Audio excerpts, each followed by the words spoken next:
The Midnight Spell. Rite World, Lightgrove Witches, Book 2. Written by Juliana Haygert. Rite World. Narrated by Fichter. Chapter 1. "Settle down!" a woman with light olive skin and graying hair shouted. Immediately, all the girls in the large conference room fell silent. Everyone even stopped munching on the breakfast laid out in front of them, me included. Last night, after the Dark Lightning show and the big scare, the Light Order ushered everyone to their rooms, where we were instructed to remain all night, unless a guard from the Light Order came to our doors and ordered an evacuation. Otherwise, we would be called upon in the morning. Rod was one of the guards leading the new girls and me to our side of the castle. I tried asking him what was happening, but besides a few glances in my direction, he didn't utter a single word, other than instructions like, "Follow me," and "Stay in your rooms." My mother and Amanda had been escorted to the guest wing, and as soon as they were safe in their bedrooms, they called me. We talked about what happened, but mostly we wondered what the hell that was. Nobody knew, and I bet nobody slept well, busy worrying. The gray-haired woman continued, "The council members are on their way, and they will explain everything." The tension in the air increased tenfold as we waited. The girls and I exchanged a few glances, but by now, we weren't even eating anymore. Finally, the double doors to the conference room opened, and the council members filed inside in pairs, followed by a Light Order group. This morning, Lenora, Denise, Cora, Grace, and Amelia were dressed in dress pants and button-down shirts.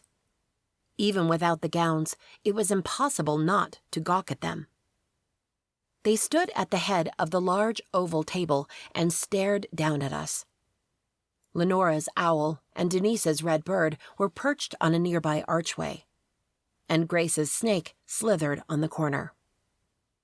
"We know you girls have questions about last night," Denise said, with a small, reassuring smile. "First, let me tell you that yes, that was unusual. And second," she sighed, as if considering her words carefully, "there isn't much we can actually disclose at the moment. The ballroom is closed, and we're conducting investigations to determine the source of the magic. Moreover," the red-haired girl sitting beside me raised her hand. Denise turned her full attention to her. "Yes, Lainey? But do you know what that was? What the rune on the floor means?" Denise exchanged a brief but hard look with Lenora, then turned a firm gaze to Lainey. "That falls under the confidential category for now." She made a point of staring directly at each one of us, her gaze unyielding, as if challenging us to ask more questions that wouldn't be answered.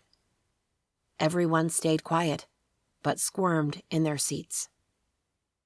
I frowned, thinking about the rune. It was one of Ariana's runes.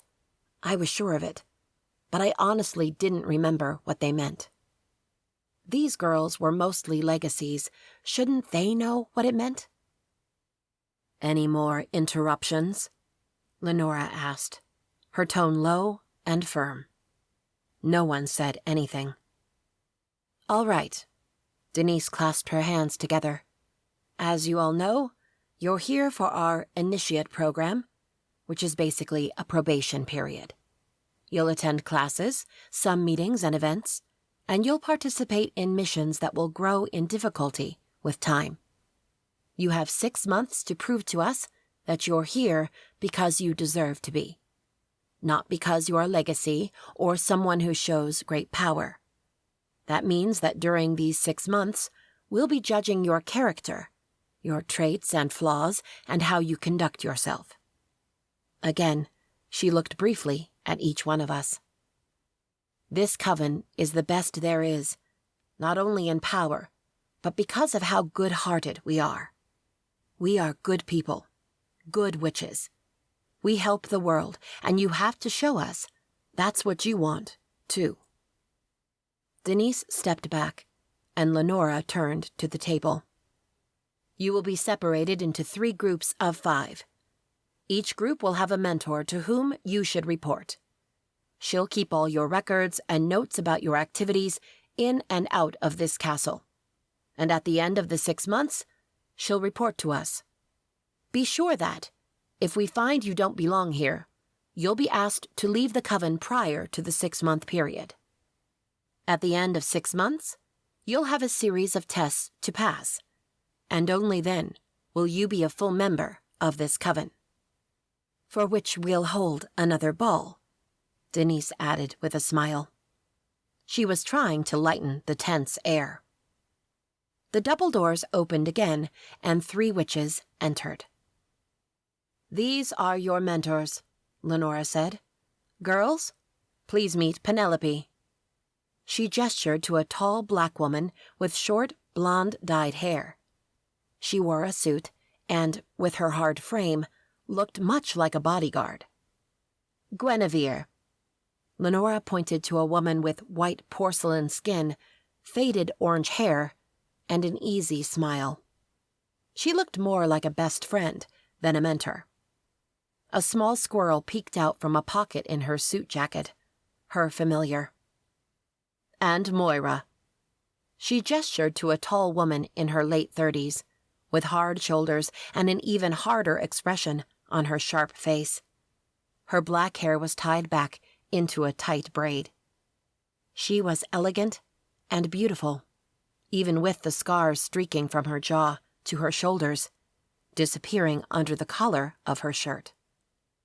"I'll call your names. Please stand up and follow your mentor to your daily meeting room." Lenora extended her hand, and a scroll appeared. She unrolled the yellow paper and read from it. "With Penelope are..." And on she went, listing 5 names. The girl stood and followed Penelope out of the room as instructed. Then she pointed to Guinevere and read 5 more names. Of course, I was in the last group. "And with Moira are Cleo, Belinda, Lainey, May, and Hazel." The remaining girls and I stood and followed Moira and her long, fast steps through a maze of corridors and down a flight of stairs until we entered what looked like a lounge in the castle's library. Moira closed the door as soon as I crossed the doorway. "Sit down," she said, her tone as sharp as her expression. The other girls and I stepped farther into the lounge and sat on the uncomfortable couches in the center of the room. "My name is Moira Whitemore, and I'm a legacy." With her hands behind her back, she strolled to a lone armchair between the couches. "We'll meet here every morning at 7:30 sharp. Even on weekends, no excuses, no tardiness." She went on about the rules of the place, and I learned a few things I didn't know. Apparently, when a witch officially joined the Lightgrove Coven, she could move into an apartment in the members' wing with her family. However, her family wasn't allowed into other parts of the castle. Ever. So, these girls here, all legacies, had never been to this part of the castle before. Like me, they were getting a look at the place for the first time. That made me feel slightly better. Moira took us on a tour of the castle. For about 40 minutes, we walked from grand hallways to breathtaking rooms and back to the castle entrance. From there, she led us to the council chambers, the main conference rooms, the 2 ballrooms, the main mess hall, the library, the initiates' rooms, the members' wing, which we didn't enter, the witches' practicing area, the Light Order wing and their training grounds, and the portals to the outside world. To my amazement, the portal I had used to come and go from New Orleans wasn't the only one. Along the tree line, there were 14 other portals. 13 of those portals had set destinations, like New Orleans, New York, Paris, Tokyo, Sydney, and other cities. However, one of those portals was a special one. Only high-ranked witches could access it. Its location changed according to the user's wishes.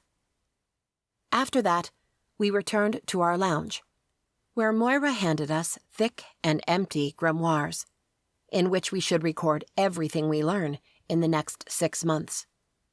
I'll take a look at those grimoires before I make my final report to the council. That was so reassuring. Then she launched into a speech about the history of the Light Witches. We all had heard this story 1,000 times since we were little girls. 700 years ago, Ariana was a good witch, in a time where bad witches were everywhere. She disbanded the Light Mist Coven and founded the Lightgrove Coven to protect the good witches from the trials spreading through surrounding countries, and then the world. Despite the intolerance for witches, the king learned about Ariana's good deeds and brought her to the castle to save his dear daughter, who had fallen ill because of a curse from a dark witch. After saving the little girl, Ariana gained the king's trust and joined the fight against the dark witches. That was when she began working side by side with Prince Thales, the heir to the crown. Eventually, Ariana and Thales fell in love, but kept their romance a secret. The Brotherhood of Purity heard about Ariana's deeds and came for her. Thales sent one of his most trusted guards to protect her. However, the guard had been bought by the Brotherhood, and he delivered Ariana to her death. Thales arrived in time to hold the love of his life in his arms as she died. He gathered her ashes and promised to find a way to bring her back. With the help of the sisters, Anna and Britta, the new heads of the Lightgrove Coven, Thales searched for a way to bring back his love. However, Thales was killed by the Brotherhood before fulfilling his promise, and Ariana's ashes were forever lost. Moira continued the story with Anna and Britta and their quests, among them the effort of trying to find Ariana's ashes, grimoire, and necklace, so they could try and bring her back, even though that spell had been forbidden for centuries. Moira also talked a little about the other powerful coven witches, especially the Black Marsh, Silverblood, Blue Moon, and Wildthorn covens. The supernatural world is changing, Moira said, a hint of wariness in her stern voice. Black Marsh witches don't perform sacrifices anymore. Demon hunters only hunt truly evil supernaturals. The Raven Soul and Crystal Flames covens remain silent and hidden. A forgotten magical werewolf pack is back, as is a coven of warlocks. I frowned. Warlocks were rare, as far as I knew, at least. For light and dark witches, the magic skipped the males. Thus, there were no light warlocks or dark warlocks. She waved a hand. We'll go more in depth on all these topics during our lessons. Next, Moira mentioned the wars between the covens, a little about the Dark Mist Coven history, and how close the Brotherhood of Purity had gotten to destroying us all more than once. Unfortunately, the Brotherhood is much stronger than we would like, she said, her voice grave. They seem to be everywhere, and they attack when we least expect it. Seeing them at Towland had shaken me to the core, but Denise and the rest of the council assured me that had been a one-time thing, and it had been taken care of. Then, Moira mentioned a battle with the Brotherhood a few decades back. I had never heard of this one. My grandmother was killed during that battle, May said. My grandfather was a member of the Light Order. He was captured and tortured, Lainey said, her voice breaking. He was rescued, but his injuries were too extensive. There was nothing any witch could do for him. I stared at them, totally lost. Moira turned her gaze to me. "Where was your family during this battle, Hazel?" I closed my mouth, my throat growing dry. "I didn't even know about it until a couple of minutes ago." Moira's eyes flamed, burning me alive. She pressed her lips tight. She snapped her head to the window, looking out at one of the internal gardens, and let out a long, shaky breath. After a minute of pure tension, she spoke again. "All right. You are all dismissed for lunch. Be back here at 2. The girls and I stood and walked toward the door. As Lainey opened the door, Moira said, "Hazel?" I glanced over my shoulder. "Yes?" "You stay." Chapter 2.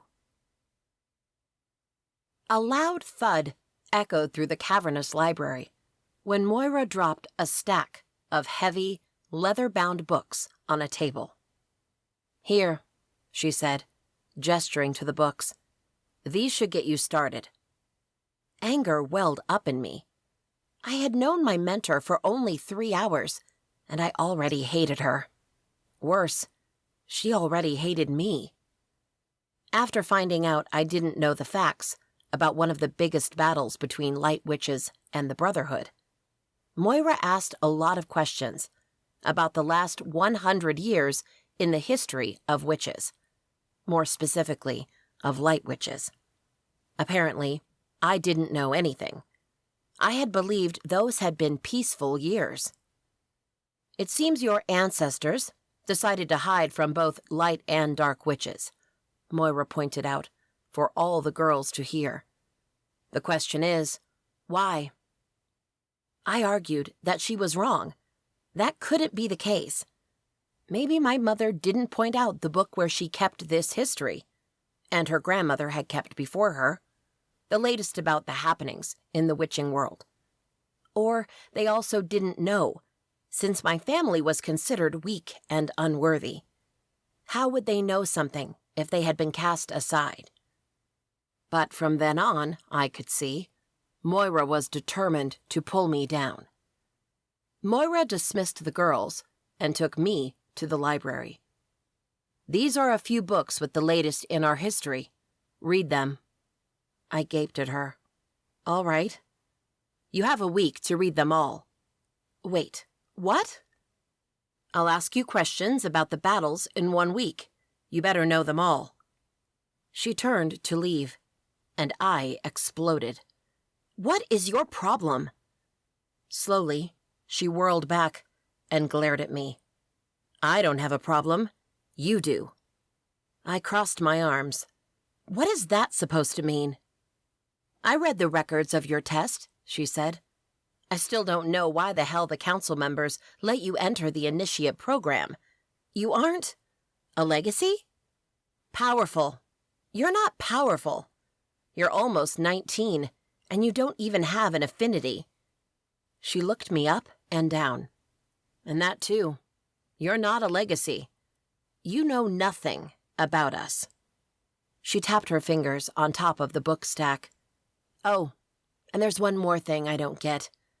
You want to keep going to college? Why? You're a witch. Even if you don't make it after the initiate program, you can do other things, work like most witches do." She meant like ghost hunters, or even Brotherhood of Purity hunters, on their own. Or I had the option to become like Mother, a nothing in the witch world. No, thank you. I wanted to have options in case this witchy thing didn't work. I was starting to believe the Lightgrove Coven wasn't so pristine after all. "That is none of your business. This college thing will mess with your schedule here. And even though the council authorized it, I'm telling you now, it's not going to work out." "Like you said, the council authorized it, so I don't see what the problem is." "Because I'm your mentor. I have to deal with you and your schedule, and worst of all, I have to make exceptions for you, so you can take full advantage of the things here, which is not fair to the other girls in the program. Besides the schedule changes, don't expect any special treatment from me." Oh, I believed I would have special treatment from her, but not in a good way. I could already see it. She would pick on me every single opportunity she had. It was going to be a nightmare. Nevertheless, I pulled on bravado. "Well, there's nothing I can do about it. If you're worried so much about it, take it to the council yourself." She glared at me. "Mark my words, you won't last. But since I have to endure you for now, you better learn everything there is to know about the Light Witches. Pronto." Without giving me time to bark a retort at her, Moira turned on her heels and walked out the library. Bitch. I wanted to throw the books at her, curse at her. But the librarian, an old witch with long gray hair and too many wrinkles, walked by, her gray eyes on me, as if daring me to make too much noise in her library. With a loud sigh, I pulled the cushioned chair from under the heavy wooden table and plopped down on it, eyes on the stack of old books. Damn it. I had to read them all? This was going to take forever. Chapter 3. I had only slept at the castle 4 or 5 nights in the 2 weeks, but somehow that place felt more like home than my dorm. I looked around and sighed. Chrissa was making a mess of everything, and apparently she thought I wouldn't come back soon, since she was using my bed as extra closet space. Or a hamper. Who knew if those clothes were clean or not? With my fingertips, I picked up her clothes and threw them on her bed, then wrote a note on a Post-it and placed it on her pillow. "Keep your shit off my bed. I still live here." Before I flipped out and wrote more things I didn't really mean, I grabbed my books and my tote and raced out the door. 2 girls were exiting the room next door. Carrying backpacks, they both turned to me with a smile. "Hi," one of them said. "Hi," I said, looking from one to the other. They both had wavy, dark blonde hair and brown eyes, and they definitely looked alike. "Are you new? I haven't seen you around." "Yeah," one said. "We just moved in. I'm Brittany, and this is my sister, Andrea." "Nice to meet you," Andrea said. "You too." I frowned. Moving in after classes had started? What had happened to the other girls who were there last week? Odd. "Twins?" Brittany shook her head. "No, but we certainly wish we were." "I'm 17 months older," Andrea said. I noticed she was about 2 inches shorter than Brittany, and about 2 inches taller than me. Andrea glanced at my tote. "Going to class?" "You too?" I asked, and they nodded. "Same class?" Brittany shook her head. "Oh no, I'm a sophomore, and Andrea is a junior." "Not to mention our majors are different," Andrea said. Together, we went down the stairs, while they told me more about themselves. They said the girls who lived in that room, who honestly, I didn't remember their names, moved to an apartment, and since they were on the waiting list, they were offered the dorm. Andrea was an art major, and Brittany was a chemistry major. Their family was originally from Europe, but they had moved from Massachusetts.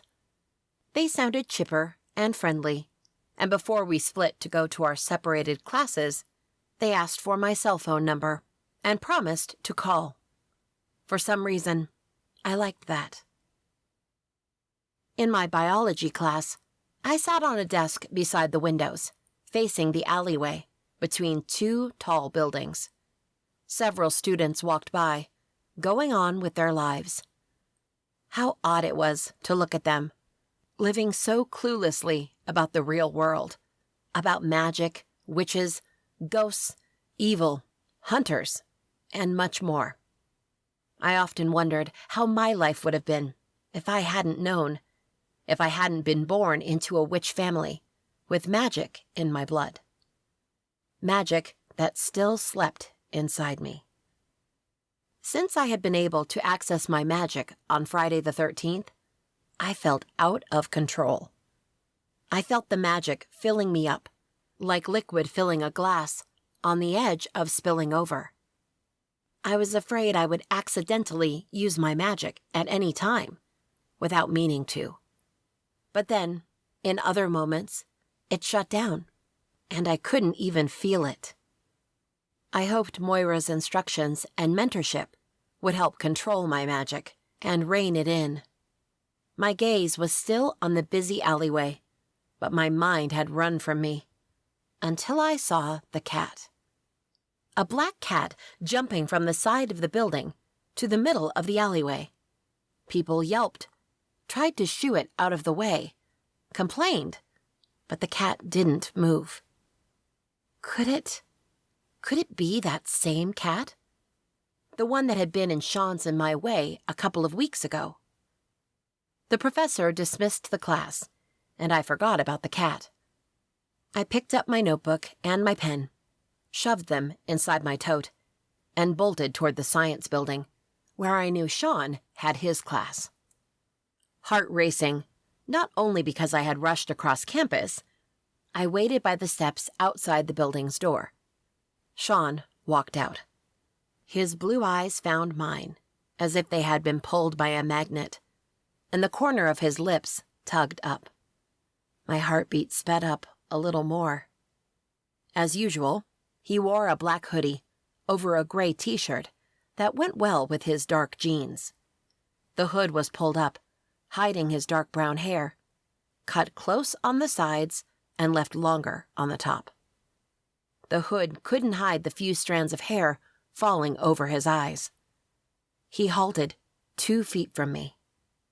"Hi," he said, his voice deep and gruff. "I didn't think I would see you today." Me neither, but then I bit my lower lip, not sure I should be this honest. I took a deep breath and confessed. "But then I wanted to see you, so I made a point of being the first to walk out of my class." "But don't you have another class right now?" I nodded. "I have 10 minutes before it starts." He jerked his chin to the side. "Come on then, I'll walk you." We strolled from the science building to the art building and talked about random stuff. He asked me about the ceremony and my first morning at the castle as a coven member, and I asked him about his weekend. He shrugged. "Didn't do much other than spend most of my time at the dojang." Something tugged within me. Was he lying to me? Or was he really practicing martial arts? The doubt made me feel queasy. Sean didn't have many friends. I was the closest person to him right now, and I had been away all weekend. This witchy thing was winning me over, but I wasn't sure how I felt about leaving Sean behind. I cared about him, and I wanted our relationship to grow. "Speaking of weekends," he started, as we neared the art building, "do you have to spend all weekend at the castle again?" Another pang cut through my chest. Damn, I had to spend more time with him. "I'm not sure. I can check with Moira. She probably knows my entire schedule for the next 6 months." Sean walked into the building with me.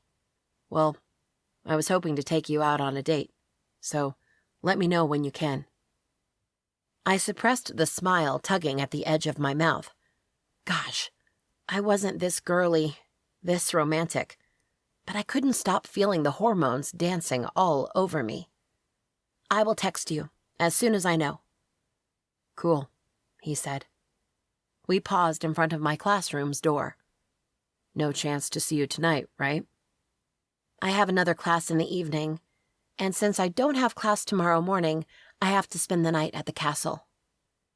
Sean nodded, looking at the floor. "All right," he sighed, then leaned in to kiss my cheek. Oh, he wouldn't get away that easily. I turned my head and met his lips with mine. He stiffened for one quick second before his mouth claimed mine. He wound his arm around my waist and pulled me into him, tight. I let out a soft moan. Sean groaned and teased me with his tongue. I grabbed his hoodie and held on tight, fighting the noises trying to come out from my throat. Someone coughed beside us, and we broke apart, but Sean kept his arm around me. My professor stood at the classroom's door. "This is a school, Miss Levine, not a nightclub." Heat spread through my cheeks. "Please, come in so I can start my class." "Yes, Mr. Jones," I said, my voice low, totally mortified. Mr. Jones disappeared through the doorway, and I let my head fall on Sean's chest, which was rumbling with a soft laughter. Sean kissed the top of my head. "You should go, Hazel." Nodding, I stepped back and felt the loss of the warmth from his body. He leaned in and placed a quick peck on my lips. "I'll talk to you later." Not waiting for a response, Sean turned around and walked away. And, with my fingertips brushing my lips, I watched him until he turned a corner and disappeared from sight. "Miss Levine," Mr. Jones called. I jumped, startled. "Coming!" Chapter 4. I had become a reading zombie. Every waking moment, I had a book under my nose, as I tried to learn as much as I could about the Light Witch's history.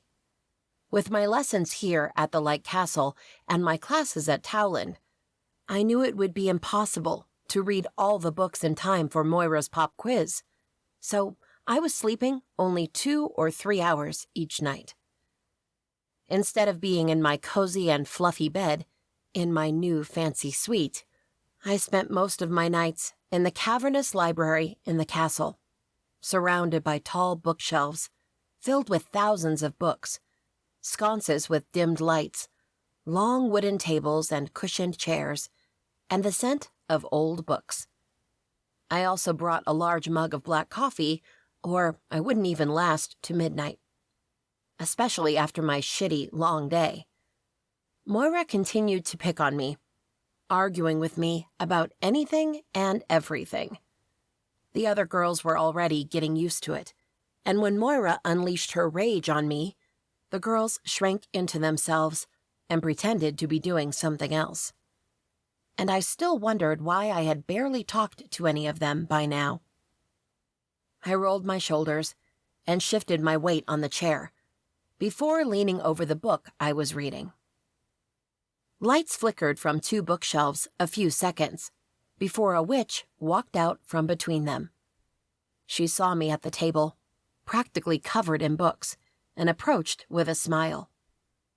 "I see someone is working hard." She halted on the other side of the table.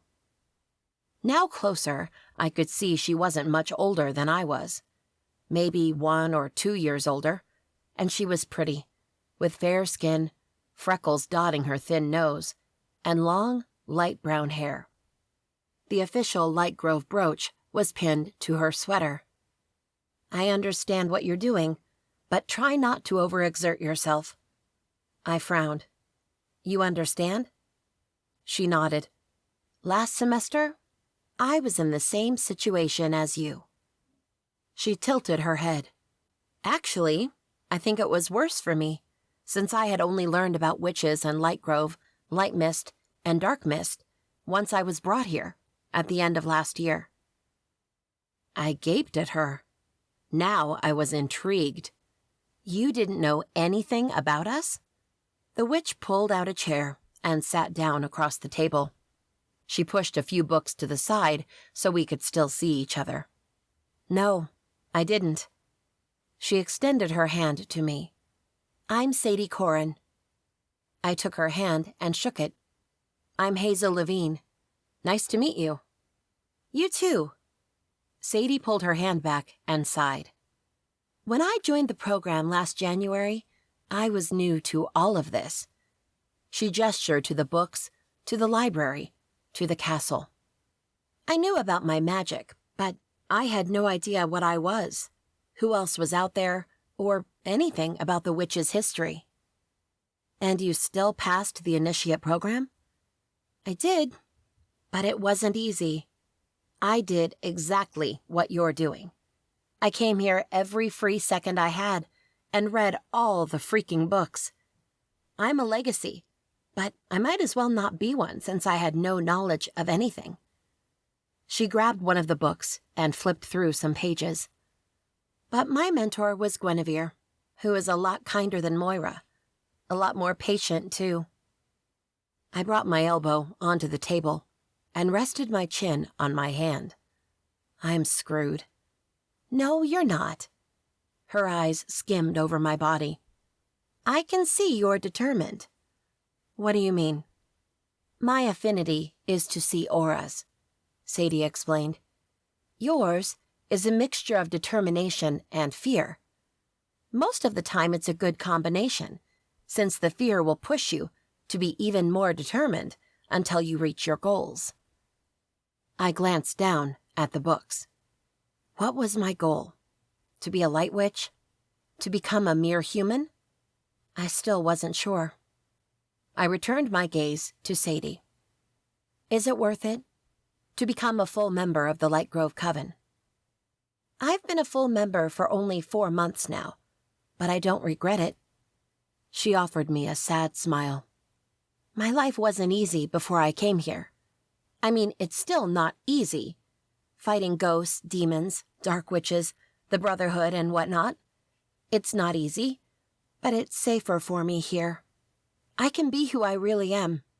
And in my opinion, it's rewarding to know I'm helping keep the world safe from evil. I nodded, understanding her feelings. Saving the world from evil did sound noble. Sounds like you're happy here. Sadie nodded. I am. Her gaze shifted to the entrance of the library, as if she was expecting something. A handful of seconds later, a Light Order member in full white armor appeared by the open doors. I really am. There you are, the guy said. I had seen him before around the castle, with Rod or talking to Denise. He approached the table and looked at me. Hi, Hazel.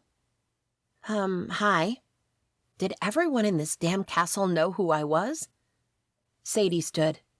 Hazel, this is Finn Lockwood, captain of the Light Order, Denise's son, and my boyfriend. My eyes widened. Oh, hi. Nice to meet you. Likewise, Finn said. Then he turned to Sadie. He looked stoic with his impressive height and armor. But what made me stare was the way he seemed attuned to Sadie. He really liked her. Ready to go? She nodded, before offering a small smile. Hang in there, Hazel. I'm sure you can do it. Thanks, I muttered. Hand in hand, Sadie and Finn walked out of the library, and a pang of jealousy coursed through my chest. Sadie had Finn here. I wished Sean was here, too. I wished that if I passed this program and turned into a full member of this coven, that he would be willing to become a Light Order soldier, too. I shook my head. What the hell was I thinking? Sean and I were barely dating. I couldn't expect him to abandon his life for me. With a heavy sigh, I pushed all those thoughts away and focused on the books in front of me. I had a long night ahead of me, but I felt reinvigorated. Sadie's story had shone a light on my path. I would find a way to succeed. Chapter 5. The week was brutal. I had barely seen Sean, save from our one class together and some walking around campus from one class to another, and Chrissa had again taken over my bed in our dorm room. Andrea and Brittany had called me a few times, but I didn't answer. Not because I didn't want to, but because Moira was by my side every time and wouldn't let me pick up my phone. I had studied in the library every night until I fell asleep on the books.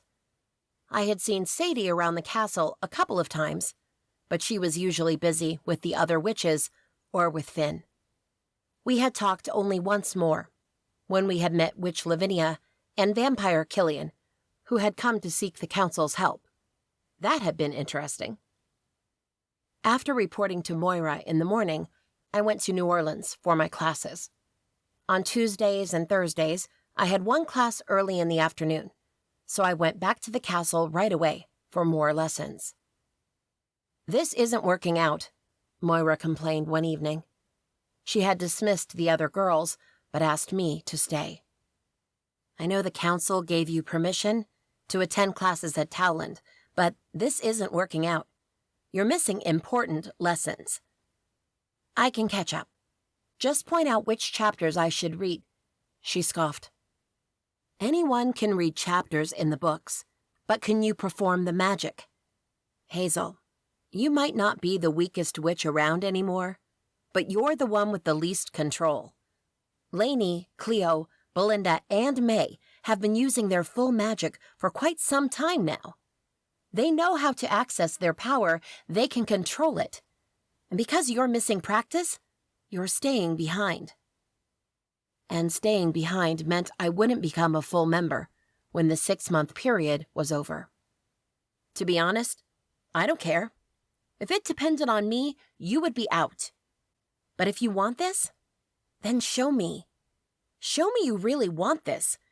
Show me you're as invested in becoming an important member of the Lightgrove Coven as you are in graduating from whatever major you're pursuing.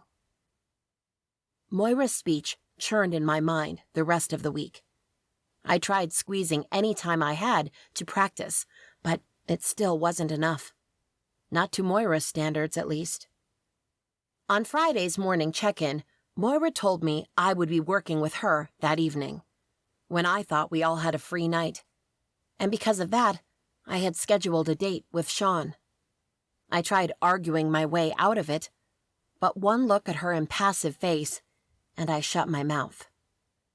I texted Sean and let him know we could either cancel our date or push it back for later.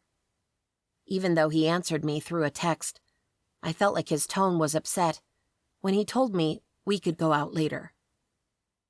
Moira took me to one of the internal gardens of the castle, the closest to the training grounds.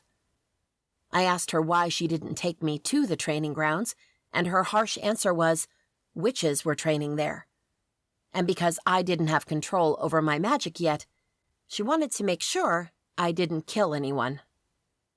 The garden was large, larger than the other gardens, with stone archways, paths and benches, and several bushes and colorful flower beds, forming a path to the center, where a round stone fountain sprayed water into the air. Moira stopped in front of the fountain, and I halted beside her. "I think your biggest problem is that you haven't found your affinity yet," she said, eyes on the water dripping down from the mini waterfall.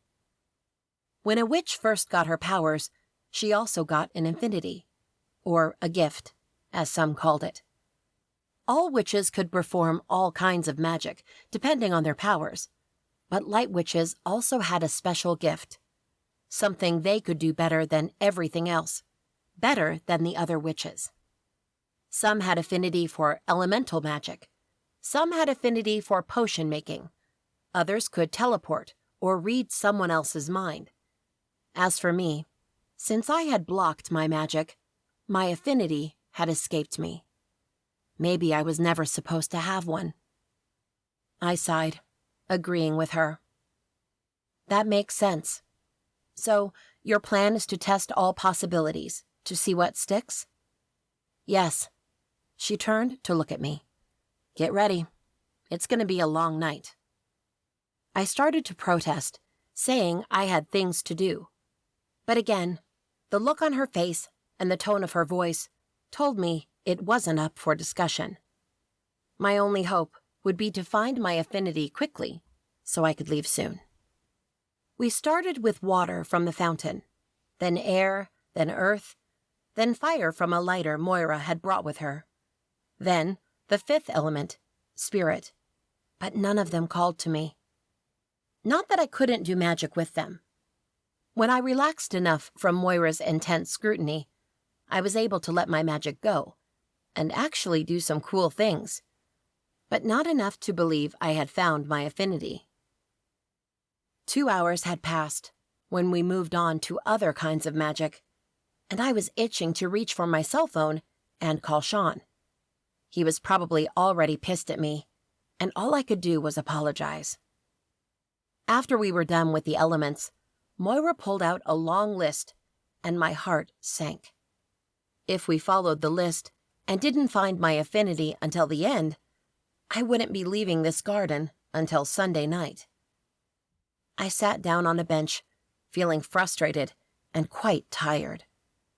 Moira folded her arms and glared down at me. "What are you doing?" "Resting for a few seconds," I said, trying my best not to sound intimidated by her. "I didn't say it was time for a break," she snapped. "Get up, and let's keep this on." "Just give me a moment, okay? I used plenty of magic and need a break." "Do you think I want to be here with you? I have more important things to do, you know, than waste my time training a non-legacy girl who thinks she's better than anyone because she passed a stupid test." The venom in her voice made me stiffen. Was that what everyone thought of me? Or was it just this hard-ass witch? "Let me tell you something. I don't know what the hell the council saw in you, why they let you in the coven, but you aren't better than the others. In fact, you're the worst witch I have seen in a long, long time." I gasped. "What the? You barely know me.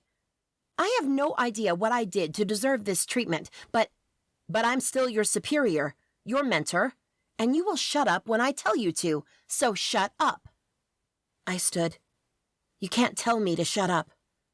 "Yes, I can," she said, her voice rising, along with the hate in her eyes. "I'm the one writing your reports, remember? Unless you want me to tell the council how you mess up every magic you do, you'll shut up." "You wouldn't," I whispered, totally shocked. Was she this evil? She hated my guts so much that she would lie on her reports about me to get rid of me. Fear and frustration snaked their way into my spine. What if I found an affinity and mastered my magic the way I was supposed to, or even better, and she still messed me up? There was nothing I could do about that now, other than do my best to impress her and pray she was truthful on her reports. At least until I thought of another solution. "Test me, and you'll find out." Moira let out a long breath, as if expelling the hate from her lungs, and looked at the list. "Now, let's continue." She went on telling me the next item on the list, temporary invisibility, and explaining how to do it. Besides all my efforts, this was one of the gifts that you could do it or you couldn't. And, to my dismay, I couldn't. After another string of curses, Moira went on with the list, and we practiced for another 3 hours. Chapter 6. It was almost midnight when I finally got through the portal to the French Quarter, which was still in full swing, and got a cab to Sean's building. I paid extra for the driver to go a little faster. Once there, I climbed up the steps and halted a few paces from the front door. The black cat stood there, right at my feet, blocking my way to the door. I gawked at it, wondering why this cat, it was the same cat, wasn't it, kept showing up wherever I was. "Shoo, kitty," I said, pushing it aside with the tip of my boot. The cat meowed and circled my legs. "What do you want? Food? Sorry, I have nothing on me other than gum." He meowed again, but I ignored him as I rang the intercom to Sean's apartment. A full minute passed, and there was no answer. I backtracked a few steps and looked up to both windows I knew belonged to his apartment. They were closed, and there was no light coming from them. I sighed and was surprised when I felt tears burning the back of my eyes. Shit, this was all my fault. I had promised him a date, and now was too late. He was either sleeping or out by himself. I gasped. What if he wasn't out by himself? No, Sean wouldn't do that to me, would he? A heavy wave of emotions washed over me, and I sat on the steps, feeling completely exhausted, emotionally and physically. Moira and I had practiced for 5 hours, going through 2/3 of the list, and I hadn't found any affinity. I was starting to believe I was a lost cause. Maybe she was right, and I didn't belong in the Lightgrove Coven. The cat came back and sat at my feet again. "What do you want?" I snapped. "Why have you been following me?" The cat stared at me, as if he could tell me his exact reasons through his black eyes. "Damn cat," I muttered, pushing off the steps. I walked to my dorm building, aware that the cat was still following me. But when I stopped to unlock my building's door and looked back, the cat had disappeared. Too exhausted to care, I shrugged it off and walked into my building. I was about to unlock my dorm's door when Andrea walked out of her room. "Hi," she said, with a big smile on her face. "Hey," I said. She lost the smile. "Are you okay?" I shrugged. "Had a rough day." "Oh." She looked over her shoulder to her bedroom. Brittany and I are watching horror movies and eating ice cream and cookies and brownies with hot fudge and toppings. I'm going to buy more soda from the vending machine down the hall." She showed me the cash in her hand. "But we're about to start watching The Shining. You're welcome to join us." Why not? They seemed cool enough, and right now, I could use a friend. Though, preferably I would have made a friend among my little witchy group, but everyone there looked at me as if I was an alien that needed to be dealt with. I assumed I wouldn't be making any friends there. Not for now. "I do have a weakness for horror movies." She beamed again. "Cool. Come in." She stuck her head inside the room. "Hey, Britt, Hazel is joining us." I walked in and found Britt leaning over a small coffee table, piled high with all the treats they were having tonight. I sighed. It was as if they were expecting me, with my favorite kind of movie and comfort food. "Hey, girl," Brittany said. "Come in." "I'll be right back," Andrea said, heading out to grab more soda. "Here." Brittany handed me a clean ice cream bowl and spoon. "Dig in." "Thanks." And just like that, I felt a little better about my day, about my failure with Moira and Sean. I couldn't erase those, no, but I could at least try to forget them for now, with the promise that I would do better the next day. Chapter 7. Even though I went to bed late, I was up early the next morning. I took a long, hot shower, got dressed in leggings, a thin sweater, and knee-high boots, and then stopped by the main campus coffee shop and grabbed breakfast for me and Sean. I was shaking as I walked up the steps in front of his building and rang the intercom. After a minute without answer, my heart started failing. What if he was still sleeping, because he was out late with the gods knew who? Or he was at the window, looking down at me and purposely ignoring me. I sighed, and pulling courage from deep within me, I rang the intercom again. Another minute passed, and nothing. Sighing, I turned to walk away, and almost bumped into him. "Oh, hi," I said, stepping back. "Hey," Sean said, his tone a little down. He wore his martial arts pants, and a sleeveless black tank, with the top and his black belt over his shoulder. His toned arms gleamed with the sheen of sweat. His hair and shirt were damp, but he had a cigarette in his hand. His face, though, the closed way he looked at me, with his jaw tense and his eyebrows turned down, it made my heart hurt. "Sean, I'm so sorry about last night," I blurted out. "My mentor is the worst. She hates my guts, and she is trying to turn my life into a living hell. I wanted to text you to let you know she was working the soul out of me, but I couldn't get to my phone. Not without calling up her wrath, and—" "Hazel." His tone was harsh, and I clamped my mouth shut. I wanted to avert my eyes and run away, but I forced myself to look at him, even when the hardness of his stare brought tears to the back of my eyes. I swallowed them, determined not to cry in front of him. Then, to my surprise, he sighed, and his shoulders relaxed. It's okay." What? "I understand, I think." He paused to take a drag of his cigarette. He let the smoke out slowly, then sighed again. "I understand that this witch thing is different, and follows a different set of rules and expectations and schedules, and that I'll never completely get it, or be able to be a part of it, but—" "But what?"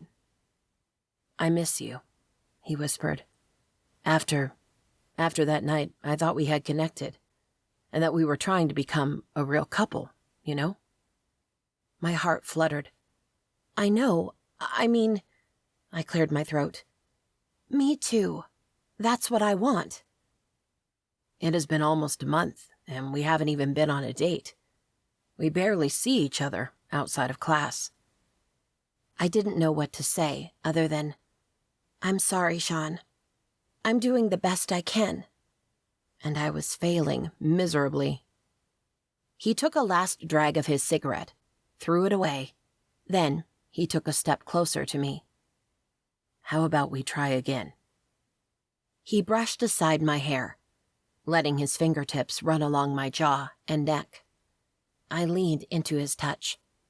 "After all, I like you." "And I like you," I whispered. Sean wrapped his arms around my waist and brushed his lips against mine. "It's a deal then." And then he kissed me, really kissed me. His tongue teased mine and my knees weakened. I would have crumbled to the ground if it weren't for his strong arms holding me up. I used magic to set our breakfast bag on the ground and then wrapped my arms around his neck, pulling him closer to me. The cigarette taste on his tongue was erased by the fierce way his lips moved against mine. Sean backed me to the wall beside the door, pressing his hard body against mine, and drew a moan out of my mouth. He groaned and pressed even tighter, molding my body to his. My head spun, and I melted into him. The building's front door flew open, and startled, we jumped apart. A lady walked out with 2 little kids, giving us wary looks, and Sean and I turned our backs to her so she wouldn't see us laughing. We remained like that until she was out of sight. Still smiling, Sean picked up the bag from the ground. "I believe you brought me breakfast?" "Yep," I said, returning his smile. I wanted to make sure my apology would be heard. He leaned in for a quick peck. It was heard. "And now, I want breakfast." He caught my hand in his. "Come on." With my hand in his, Sean led me to his apartment. Once he closed the door behind us, Sean was on top of me again. He took the coffee shop bag from me, settled it on the floor, and pushed me against the door. His hands on my waist and his mouth on mine. I melted into him, desperate to touch him, to feel him, to taste him. Sean slid his hands down around my ass, to my thighs, and tugged on them. I wrapped my arms around his neck, and he pulled me up, my legs around his waist. Without breaking the kiss, he carried me to the couch, where he laid me down and climbed over me. I sighed in delight at his weight pressing against me, the feel of his hips rubbing against mine, the taste of his mouth, the feel of his ripped arms on my hands. I tugged on his top, and he let me pull it, breaking the kiss only so I could take it off completely. I threw it to the side, and he leaned into me again, his lips brushing against mine. Loving to explore him, I ran my hands up his arms, around his shoulders, and down his chest and stomach. And Sean groaned, breaking the kiss. I stilled. "What is it?" "It's nothing," he muttered through gritted teeth. He came for me again, but I could see he wasn't okay. I pushed on his shoulders and stared at him. There, at his side, was a purpling bruise, almost as large as my hand. "What the hell? That's not nothing." I sat up, forcing Sean to scoot from over me. He sat beside me, our legs touching. "What happened?" Sean ran a hand over his hair. "I was frustrated last night and went to the dojang to train. One of the instructors in train was there and we sparred for hours. And, well, we sparred for real." He turned his hands, showing me his red knuckles, and then he turned his back to me, where another smaller bruise was settling. "Don't worry," he said, his voice a little lighter. "My opponent didn't fare much better." I stared at him, torn between shock and horror. So this was all because of me. He had been frustrated I hadn't come for our date, and he decided to kick someone's ass instead. That was kind of messed up. I swallowed hard, not sure what to say. I wasn't mad at him. I was mad at myself for not being there for him. Sean had suffered a lot already, and here I was, making his life worse. "I'm sorry," I whispered. Sean took my hands in his. "For?" "For not being here." "You already apologized for that, and I already accepted your apology. It's okay." But it wasn't. Once more, here I was, pretending I could do it all, be it all, have it all. To go to college like a normal person, to train to be a real light witch, to have a human boyfriend. I didn't want to think about it, but I knew that at some point, something would have to give. Pushing those thoughts away, I stood and picked up the bag from the floor. I think our breakfast is cold now. I set the bag on the coffee table in front of the couch and sat beside Sean again. "I can fix that." With a small smile, Sean took the bag to his kitchen. He put the coffee into mugs and heated them up in the microwave. He did the same with my muffin and his ham and cheese croissant. He came back with the mugs and plates, almost like new. I nodded, still lost in thought, but trying to pull through. Sean nudged his knee on mine. "Hey, just forget about whatever is bothering you. Think about us, about now." I stared at him, my eyes locked on his blue ones. He was right. I couldn't change what happened yesterday. I could only try to do better. "Come here," I said, picking up 2 pillows from the couch and placing them on the floor between my legs. "Sit." With a cocked eyebrow, Sean obeyed. He sat between my legs, his back to me, and I started massaging his back, shoulders, and neck. He let out a contented sigh. I could get used to this. I had to say this was for my benefit too, since I could touch his lean body and rigid muscles without looking like a creep. I massaged him while we ate and talked about random things: school, grades, his martial arts training, and how it was helping with his depression, even though he had to train harder to catch up to the level he was before quitting. How he was talking to his parents a little more now, and how Moira wanted me to quit the initiate program. being like this with Sean, talking and touching and eating together, felt normal, felt good. Yeah, I guess I could get used to this too. Chapter 8. Unfortunately, I couldn't stay long with Sean, because I had to go to the French Quarter and meet with the other witches and our mentors. We gathered at the corner of Bourbon and Dumaine, and I was surprised to see members of the Light Order patrolling the area.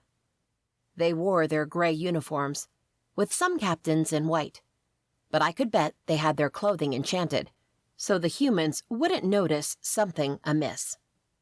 People dressed weirdly in New Orleans, but a group of fierce-looking men in billowing white cloaks? That wouldn't go unnoticed. All 15 girls were together in the middle of the street. The girls of my own group, Lainey, Cleo, Belinda, and May, stood the closest to me. And Moira, looking as stoic and unfriendly as ever, stood beside us. "All right," Moira said, turning to our group. "The humans here think we're a tourist group, all wearing the same ridiculous shirt, so don't worry about what they see or don't see." She looked around us. "Your assignment is to walk around the streets of the French Quarter and identify the supernatural beings you encounter. Do not engage them. We're not here on a mission. We're to learn, and that means to identify them and report back to me." I frowned, remembering when I started sensing and seeing the supernaturals around here a couple of weeks ago. It had happened rarely since then, but it made me wonder if it really had been because of the weak spell Kalisa had put on that fake bone pendant, or if it had been me. "What if they engage us?" Cleo asked. "The supernaturals here shouldn't try to engage you, because they fear the Light Order," Moira said. "But in case they prove to be stupid, the Light Order will intervene and keep you safe." She looked at each one of us, and I could swear her already hard expression grew harsher when her eyes met mine. "Any more questions?" We all shook our heads. "All right, keep close to each other, and to at least one member of the Light Order. Now, go." She waved us off. The girls and I turned around and walked down Bourbon Street. At first, it was hard to see anything along the crowded street. I couldn't fail this assignment. Otherwise, Moira would have another reason to skin me alive in front of everyone. I inhaled deeply and called my magic. I opened it up, ordering my senses to become stronger, faster, more sensitive. "I can't see anything," Lainey said, her tone filled with disgust. "Honestly, I don't want to see anything. Other supernaturals are quite disgusting." One corner of my lips curled up. "I know where we can see them," I said, taking the lead. Of course, Lainey hesitated, but the others didn't. They all followed me until we were across the street from the dark veil. The last time I had been here, I had shaken so hard, but this time, I womaned up because I wanted to show off to Lainey, who could be a big bitch, and because I knew the Light Order was close by.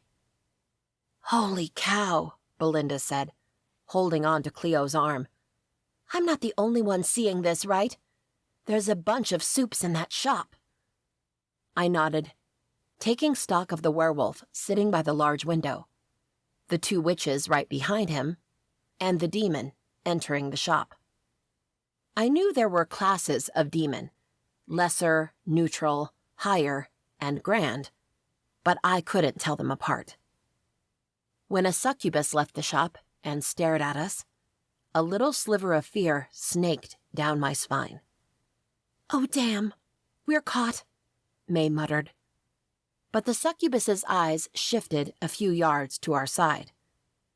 I followed her gaze and found Rod and Finn standing at the corner of the street, their attention on us and the shop. The succubus huffed and moved along, as if we were all normal humans. After that, We continued our walk around the French Quarter, and occasionally saw other supernaturals here and there. We saw 2 witches, but we couldn't tell if they were light or dark witches, or another kind altogether. After an hour walking aimlessly, and already annoyed about Lainey complaining about the weather, the people, the weak witches, I slowed my steps until I was right in front of Rod and Finn, who had been following my group since the beginning of this assignment. "So, when will we be done?" I asked them, without actually looking at them. "Just a little longer," Finn told me. "We will gather everyone where we started in less than 30 minutes, Rod added. I nodded. "Why? Aren't you having fun?" I scoffed. "Hanging with Lainey for this long? If I hear one more of her comments, I'll be sick." I sighed. "The worst part is that I can feel the others don't really agree with her, but they won't stand up to her either." "It's because she's a legacy," Finn said. "I mean, all of them are, but Lainey's mother is a high-ranked light witch." I frowned and glanced at the guys. "High-ranked?" Rod nodded. "If something were to happen to one of the council members, her mother would take the open spot." "Oh, good to know." "Sadie went through the same," Finn added, surprising me. "She was a legacy, but she had no knowledge about us and our history. Thankfully, Guinevere is a patient mentor, but there were other girls in her group who were just as—" He paused, pressing his lips together. "Spoiled as Lainey." "But she made it," I reminded him. A small smile adorned his lips. "She did." I smiled too. It was so cute to see how into her he was. Sadie had been nice to me. I was glad she had someone like Finn in her corner. "You'll make it too," Rod said. I snorted. "Not if Moira has a say in it." "Don't let her intimidate you," he said. "She's more bark than bite." "I seriously doubt that," I muttered. I wasn't afraid of Moira per se, but I was afraid of her power over my future. If she wanted, she could act on her threats and have me expelled from the Light Castle in 5 minutes flat. "You know," Rod looked down at his feet before returning his eyes to me. "Moira is my mother." I tripped on my own feet. "What?" Rod reached for me, but I straightened before I could faceplant. "Yeah, sorry I didn't tell you before." I inhaled deeply and shook my head. He didn't owe me anything. Did his mother know he danced with me during the welcoming ceremony? Maybe that was why she didn't like me and was giving me a hard time. My mind reeled with the new information I had gathered. Even though I had no feelings toward him, I probably should stay away from Rod, so Moira wouldn't add another item to her Why I Hate Hazel list. We fell silent as we continued our stroll through the French Quarter. At some point, the girls stopped by the Café du Monde to buy beignets and coffee, and I gladly joined them for those 10 minutes, because who could say no to beignets?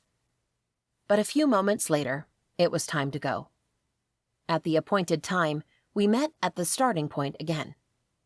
My group was the first to arrive, and we waited for the other 10 girls, with the 3 mentors and some Light Order soldiers. "What is taking the others so long?" Guinevere asked, looking around. "I don't know," Penelope said. "Maybe I should go and—" She stopped abruptly, as thunder echoed through the air.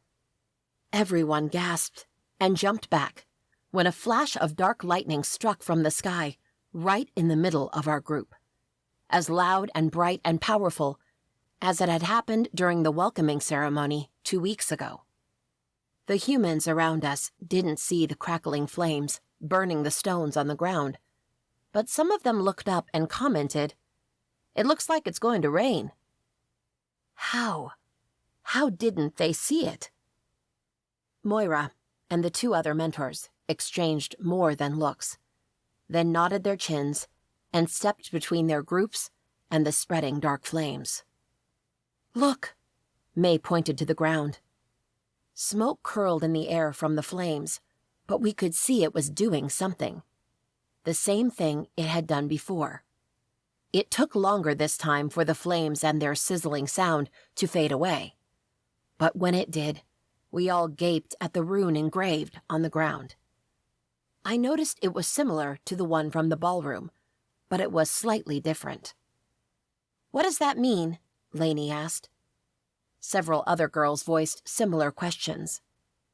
Without a word, Guinevere and Penelope ran off with a handful of Light Order soldiers at their feet, probably to fetch the other 10 girls. Moira conjured a little stool out of thin air and stepped on it. "Quiet!" As if a whip had been sliced through the air above our heads, we all shut up in less than 1 second. This isn't our concern. However, we need to go back to the castle at once. The Light Order will escort you all." She jumped off the stool, and it disappeared. And then, like a sheep flock, we were escorted to the antique store, where we used the portal to go back to the Light Castle. Chapter 9. Once back at the Light Castle, the mentors and the council didn't offer any explanation about what had happened in the middle of the French Quarter. They simply told us to keep on with our activities as normal. Yeah, right. My afternoon was spent with my group and Moira, talking about the supernatural beings we had encountered this morning, and, if engaged, how to deal with them. We even practiced what to do in enchanted practice dummies. The 15 of us had dinner together in the Great Hall. Then we were bidden good night and sent to our bedrooms. Nobody had said anything about staying in our bedrooms, so once it was late enough, I slipped out and made my way to the library on the first floor. I had been doing that almost every night for the last several days, though then it had been to study.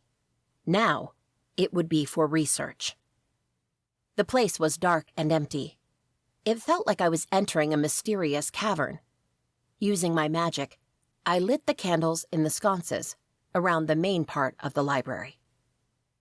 I set the candle I had brought with me to hover over my shoulder so I could browse through the books with my hands free, and started walking around the library's shelves.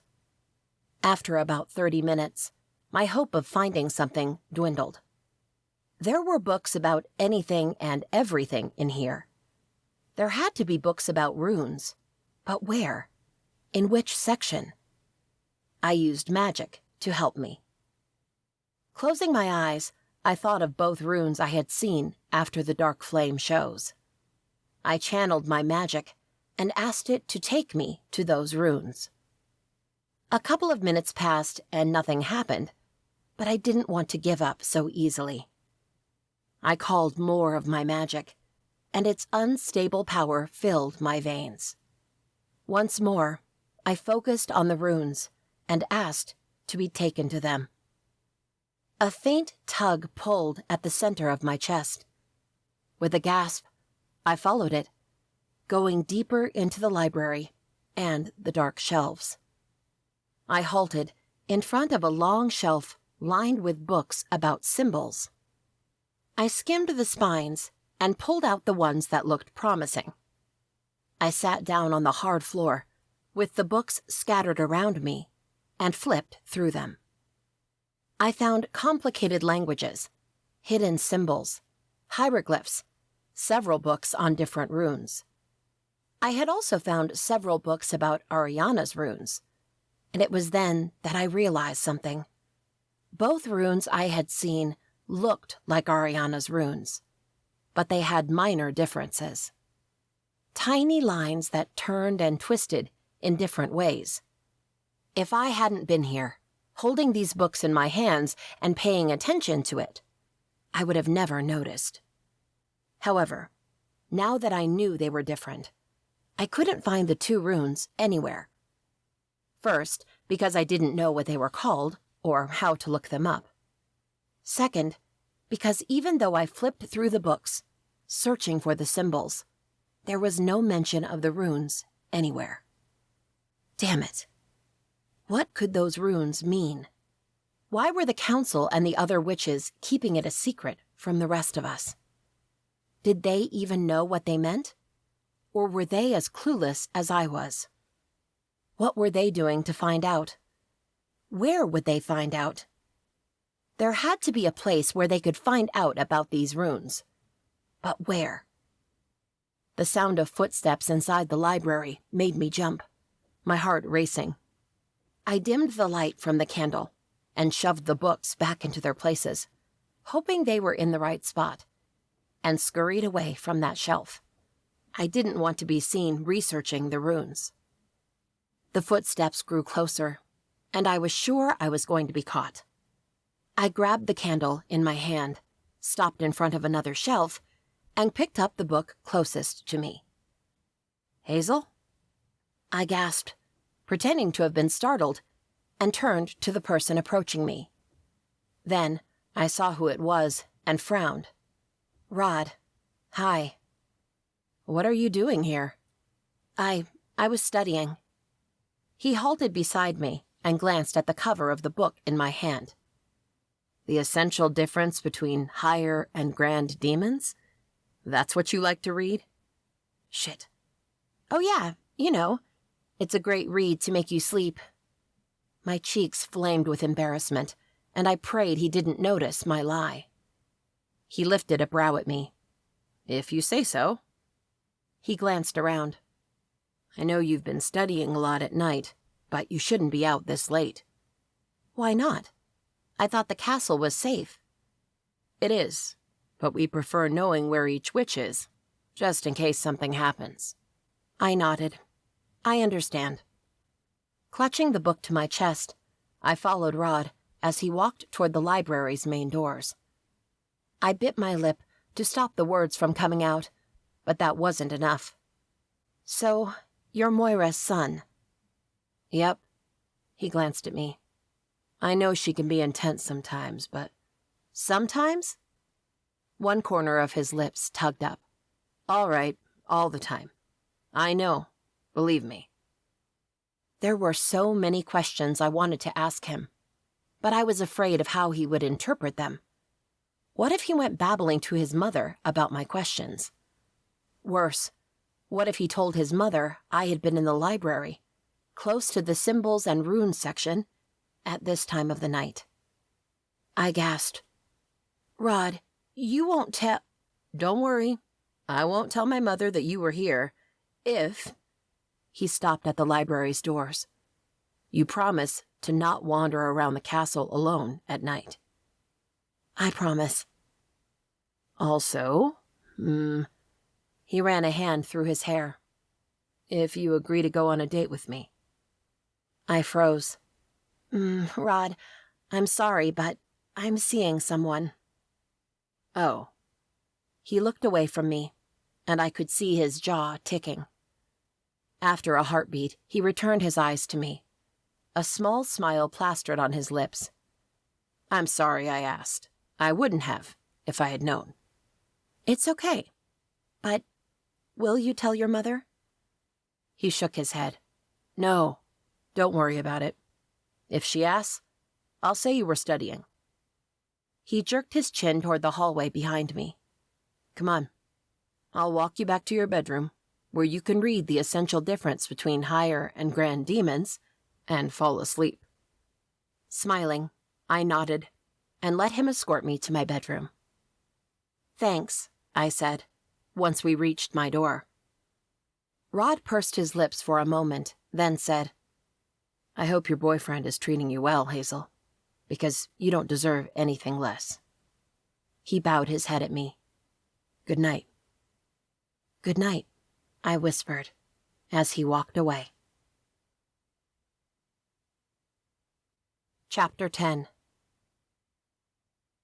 I almost missed my first class Monday morning because of the damn check-in with Moira. She went on and on, reviewing what we did on the weekend and explaining to us in detail what we would do this coming week. Something told me she was doing it on purpose, just to frustrate me and make me late. She wanted to see me fail. But I didn't give her that satisfaction. She let us out with not a minute to spare, but she tried to stop me. "You shouldn't leave the castle," she said, in a dark tone, darker than usual. "Why?" I asked. If she said because she didn't like me trying to be both a witch and a human, I would scream. Surprisingly, she looked into my eyes and said, "Because there are things happening. It might be dangerous." I confess, that made me waver. If she, who absolutely didn't like me, was worried about whatever was happening, it could only be the dark flames and the runes, right? Then shouldn't I be too? No, I wouldn't cave. If I did, then I would miss everything else. I left the light castle without wasting any time. I would have to rush to campus and get to my classroom if the traffic and everything else was perfect. It wasn't, but I ran when I could, and I told the Uber driver I would tip him double if he drove fast. I entered my classroom and sat at my desk with 4 minutes to spare. I sighed in relief. Until Sean didn't show up for the class. It was the only one we shared. And the professor came in and started his boring lecture. Which got me thinking, maybe Moira was right about this. Not that I wanted to give her credit for anything, but maybe she was on to something. This witchy thing.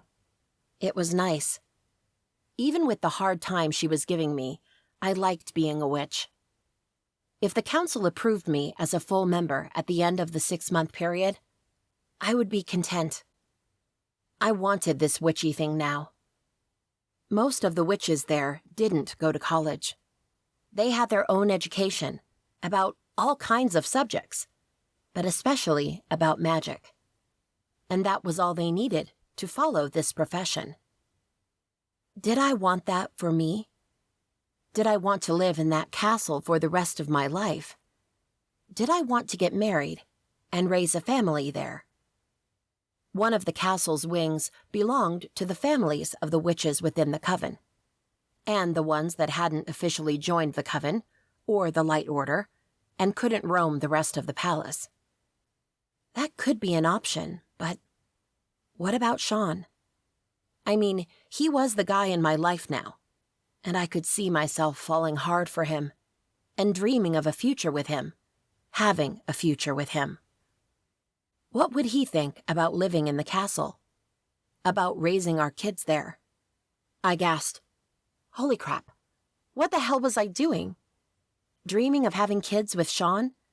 We had barely started dating. I couldn't even call him my boyfriend yet. This was crazy." I shook my head, trying to push away those thoughts, but they moved to the back of my mind, while the part about college and the witchy job came back in full force. What did I want? Not thinking about Sean, or my mother's dream, or Amanda's enthusiasm. What did I want? I wasn't sure. Not yet. I guess the first step would be to wait and see if I was accepted into the Lightgrove Coven for good. Then, I would consider my choices. Then, I would make a choice. However, the way things were going, I wasn't so sure I would have a choice. Sunday morning, Moira had dragged me out of bed at 6 to continue what we started Friday night. She took me to that same garden, and during the next 5 hours, we went through the rest of her list, and even repeated a few items that had looked promising. But nothing was my affinity. Nothing. Moira wondered if there was something else she was missing, because every witch had an affinity, even a small one. That meant I wasn't truly a witch. Her words, not mine. I sighed again, feeling like total crap. The moment the class ended, I texted Sean. Me. "Are you okay?" Sean. "Right, sorry. I stayed up late at the dojang last night. and slept in. I'll see you later. It made sense, but at the same time, it felt like a lie. No, there was no reason for Sean to lie to me. Right? My second class ended, and I walked out of the building, my head back on the dilemma of me posing as a witch. "What's the matter?" Sean asked. I halted, with a shriek lodged in my throat. "Holy, you almost gave me a heart attack."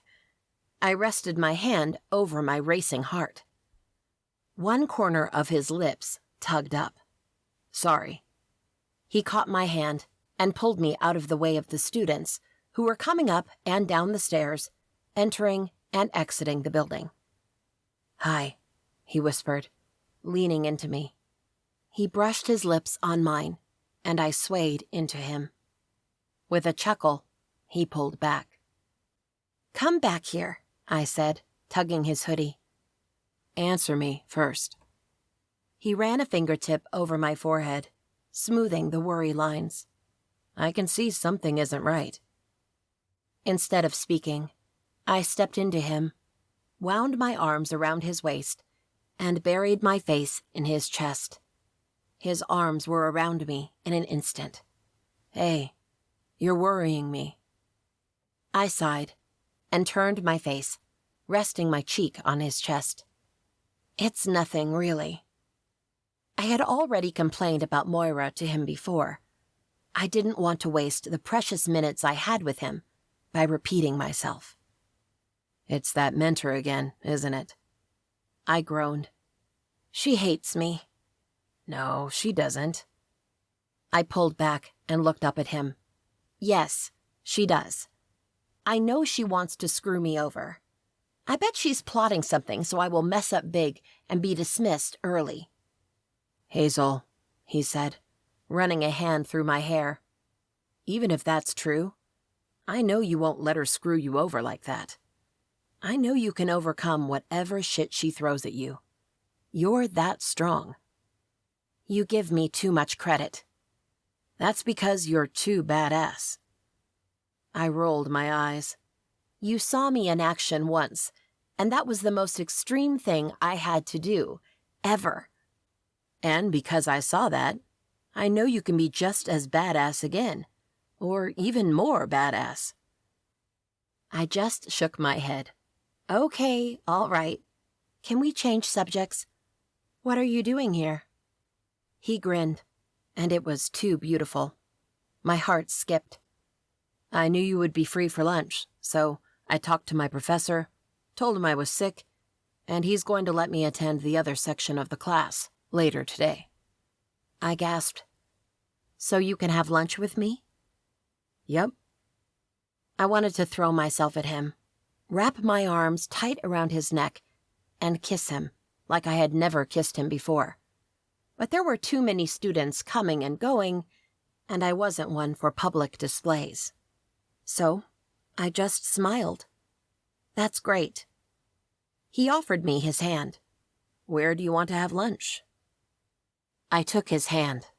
"As long as you're with me, I don't really care." Chapter 11. Good things didn't last long. After a nice lunch at a cozy diner, Sean and I spent another hour together, walking around campus and talking about anything and everything. I had told him about the assignment the other witches and I had on Saturday morning, and the fire that struck out of nowhere, and that had been the reason we couldn't leave the castle the entire weekend. But I didn't tell him they didn't want me to come back to class, not only because it was messing up my schedule around the castle, but because they didn't know what the rune meant, and they preferred their witches remain at the castle. In turn, Sean told me almost nothing about himself. I mean, he said he wasn't doing much other than going to classes, running at least 3 times a week, and going to the dojang every evening. But that was it. He didn't tell me what he did during the rest of the weekend, or what he did in his free time. And I didn't ask. Sean was still reserved and serious, and I was afraid that if I pushed him, he would snap and break up with me. I had to give him some time to grow used to me. Then, our hour together was up. Sean still had 2 more classes that afternoon, but I didn't. Since he was busy, I found myself trying to figure out what to do. I could return to the castle and work with Moira and the other girls, but I really wasn't in the mood. I needed some alone time, some me time, and I knew how to spend that time. It had been a little over a month since I last entered the Midnight Cauldron, the day after Friday the 13th, but it was still the same. Dark shelves filled with knickknacks a tourist would like. "Evening, my child," the witch doctor said, grinning at me. I nodded in acknowledgement. "How are you, Kalisa?" She clicked her tongue. "Can't complain." She appraised me with her large, dark eyes. "I don't think witches from the Lightgrove Coven need my supplies. So what brings you back to my little place?" I halted across the counter from her, being careful with my tone, so no wandering customer could hear me. "First, I'm not a full member yet. Second, it's not like they need to know." I winked, and her face softened. "Remember the newspaper clippings you showed me?" She gave me a curt nod. "Well, I was wondering, can I look at them again?"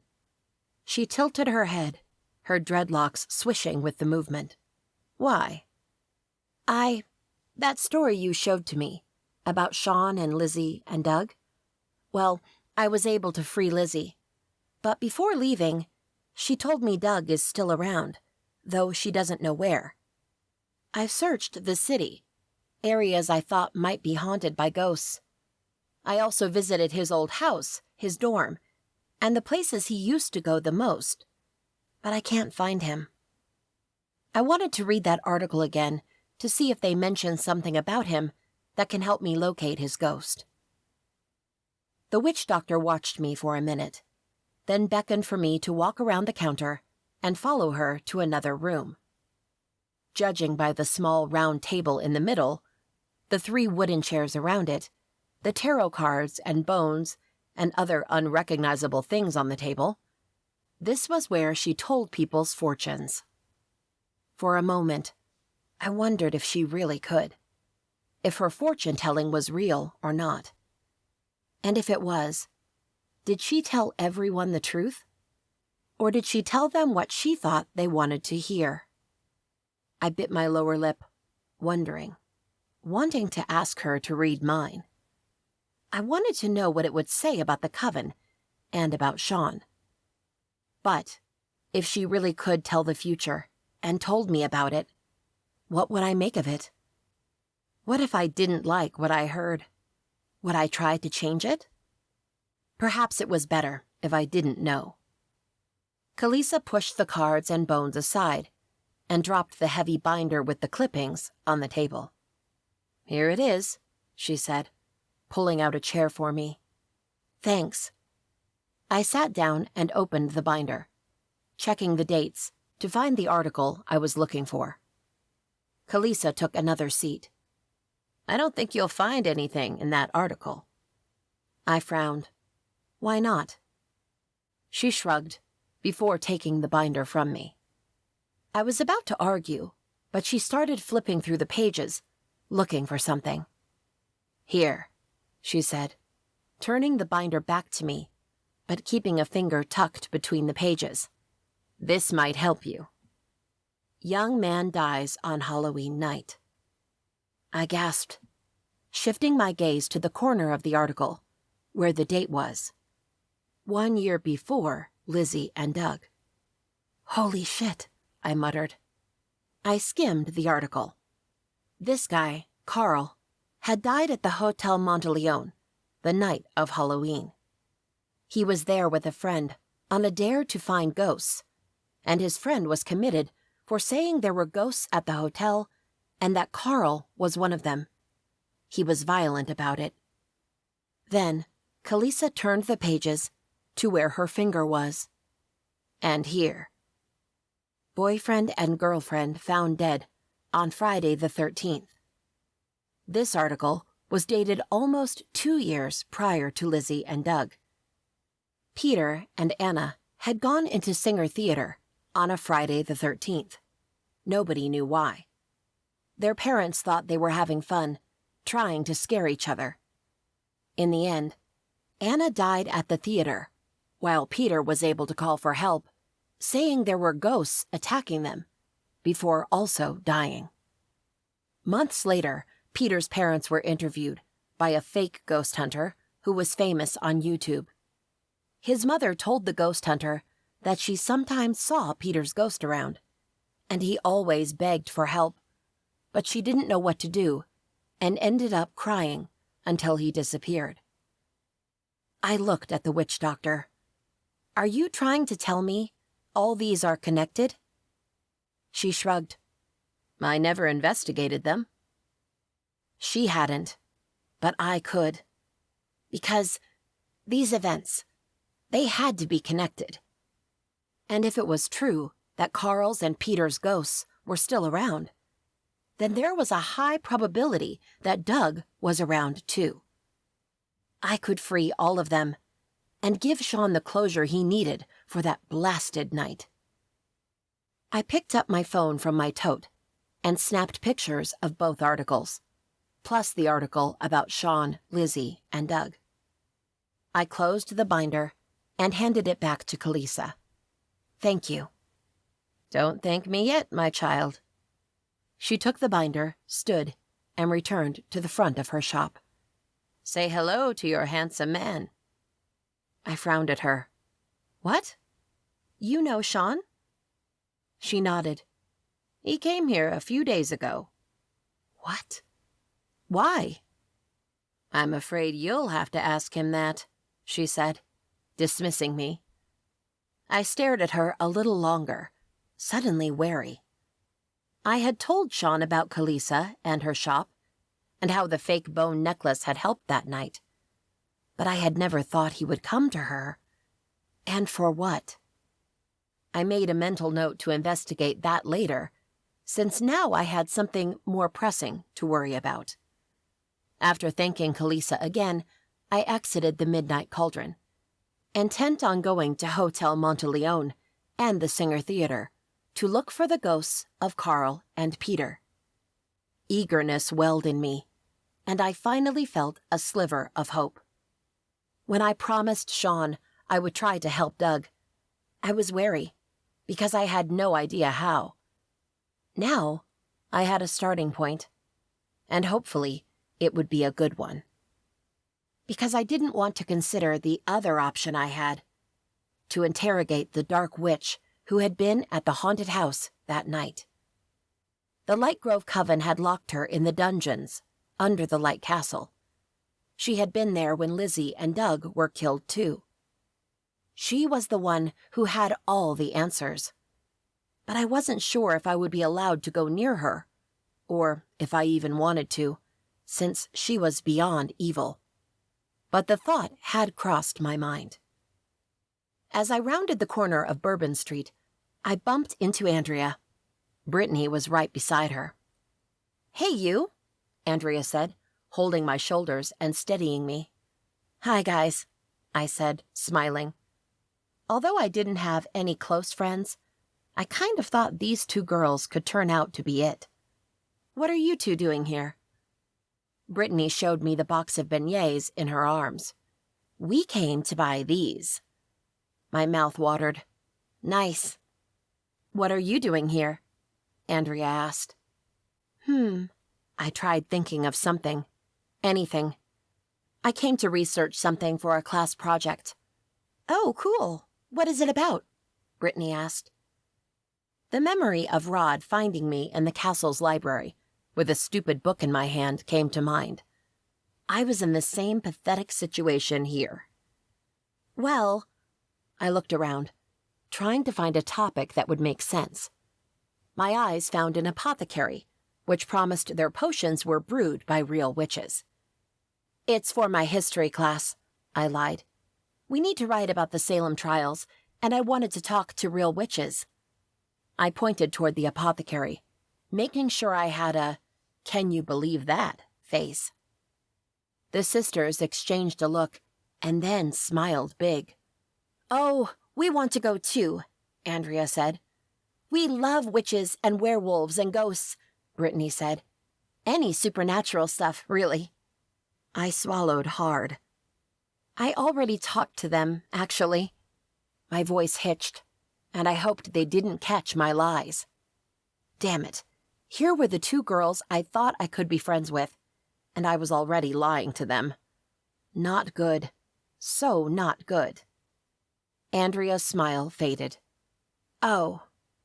Well," Brittany hooked her arm on mine, "then that means you can come with us and eat these delicious beignets while we watch horror movies." I opened my mouth to come up with another excuse, but couldn't think of any. Besides, hadn't I already lied enough for one day?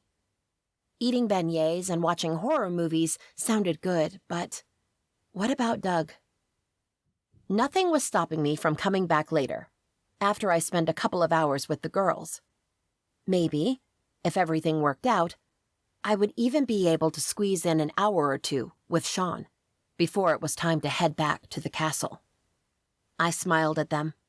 All right, let's go. Chapter 12. In the end, I got a call from Moira ordering me back to the castle right after I finished watching the movie with the girls.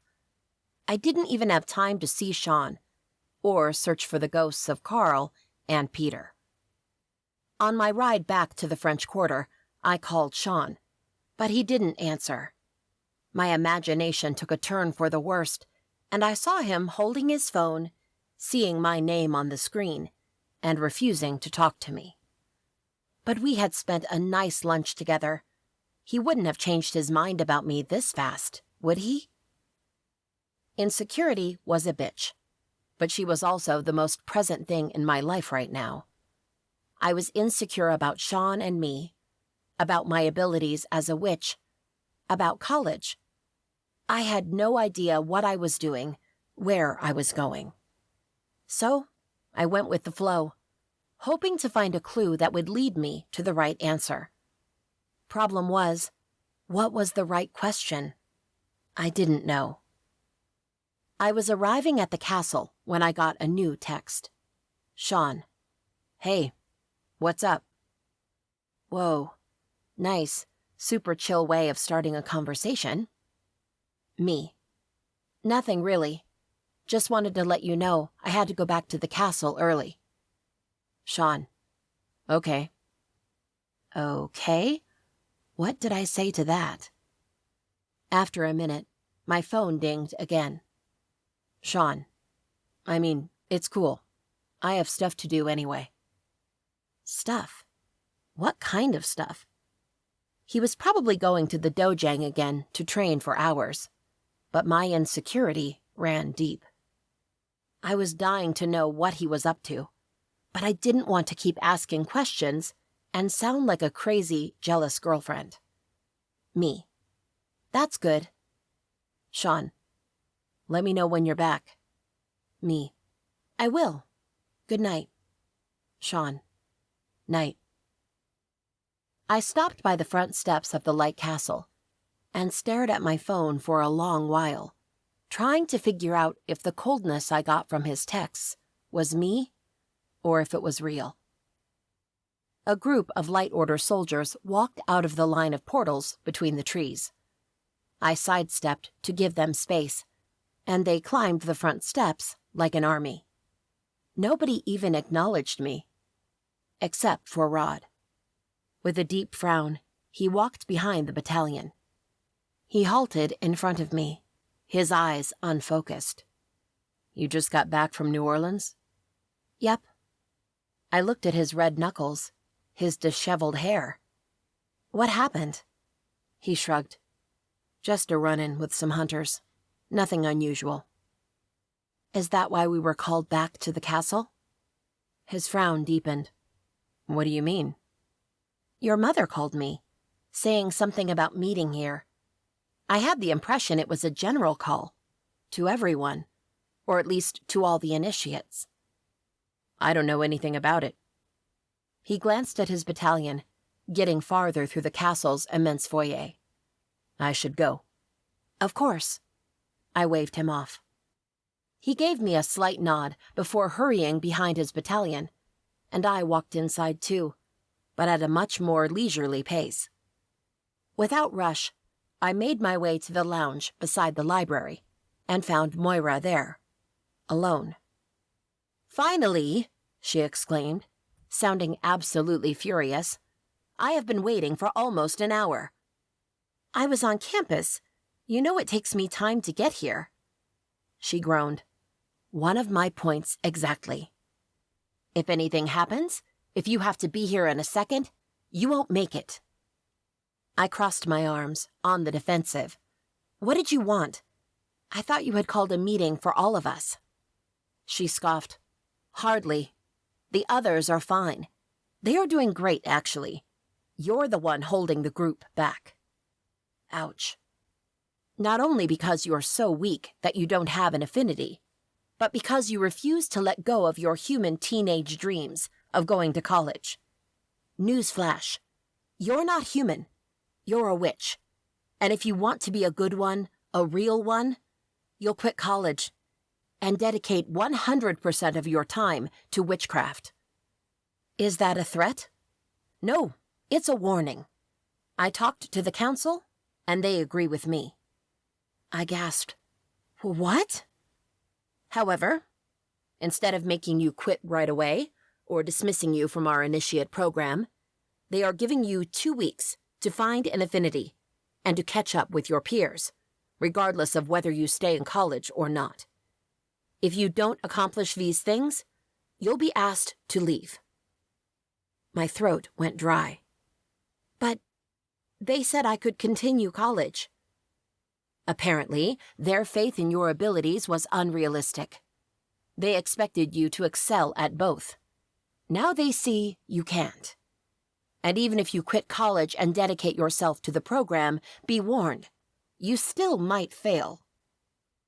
There was a message in her words. Moira wanted me to give up. She wanted me to quit the initiate program and go back to being a human who freed ghosts. Though I wanted to argue with her, to scream and rage, I didn't have the energy to do so. My mind hung heavy with too many thoughts, too many decisions, too much confusion. Report here tomorrow for the morning check-in. Understood? When I didn't answer right away, Moira raised her voice. Understood? Yes, ma'am.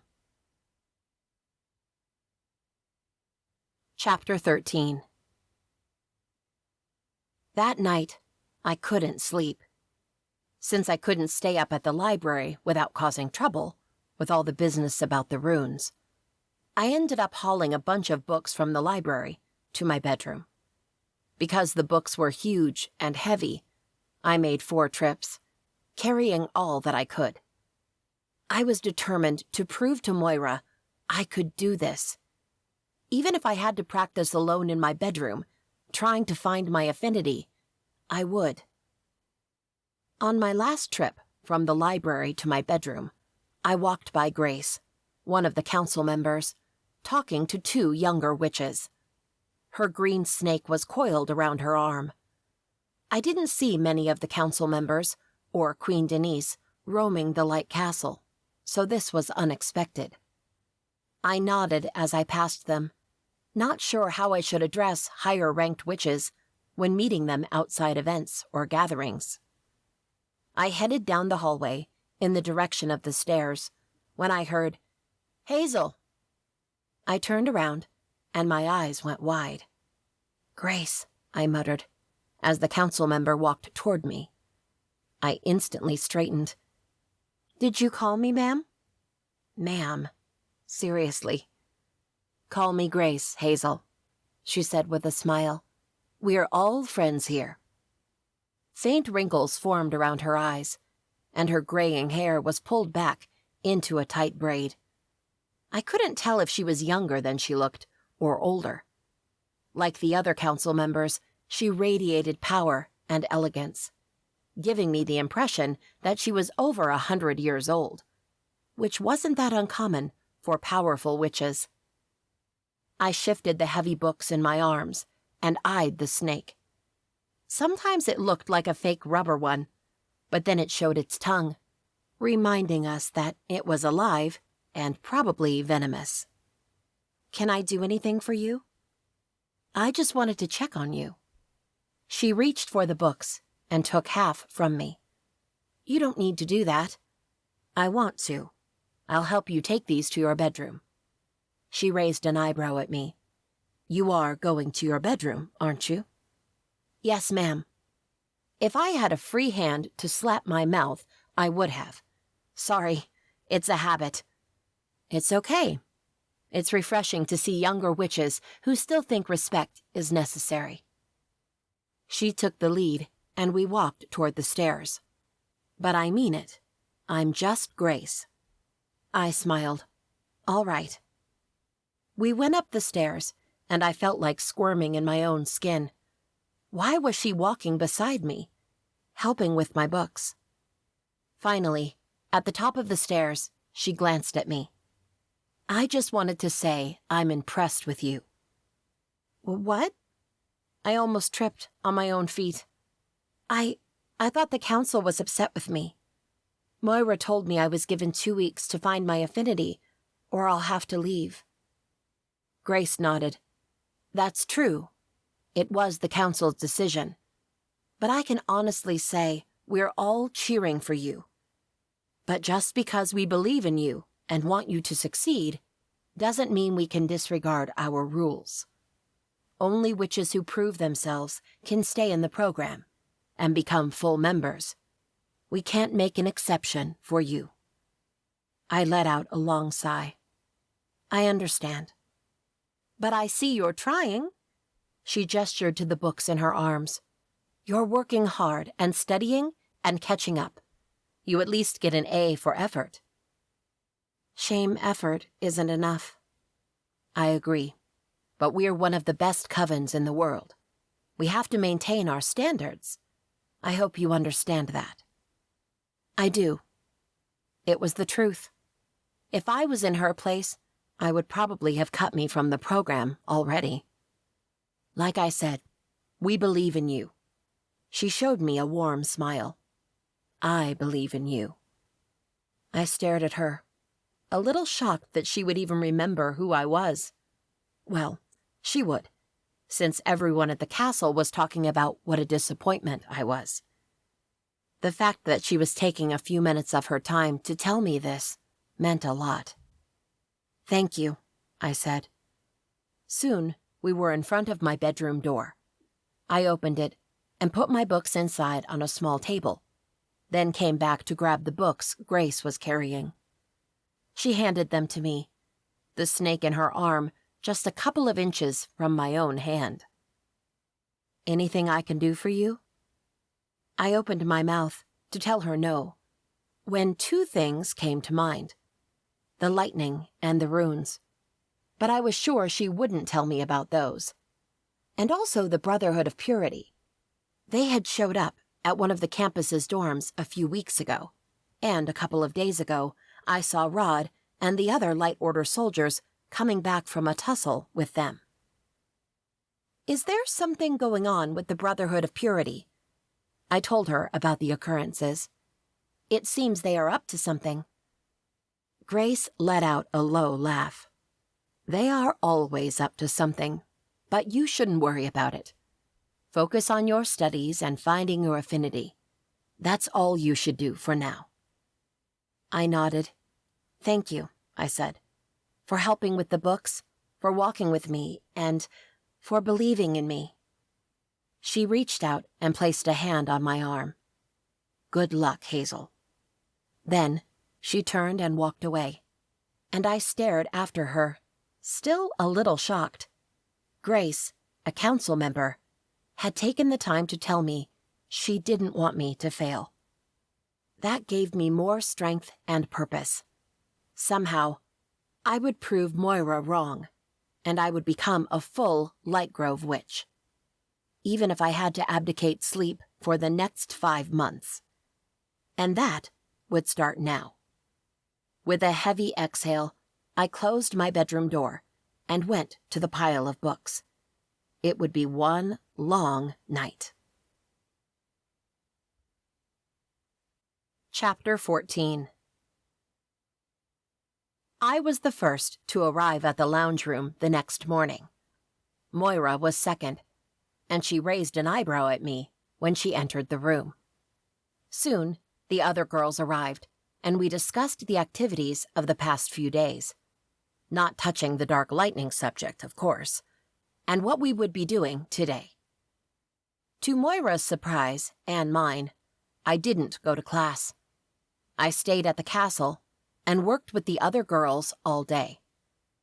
I felt guilty for missing classes, but I had to show her I wanted this.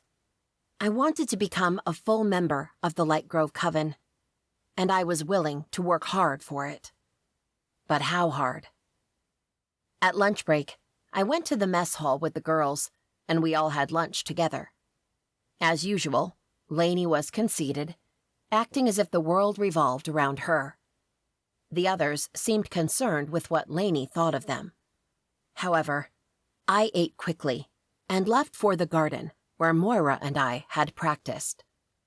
I remembered most of Moira's list, so I followed it from memory and worked through the exercises she had put me through, hoping that maybe, just maybe, something was off that day, and that was why I hadn't found my affinity.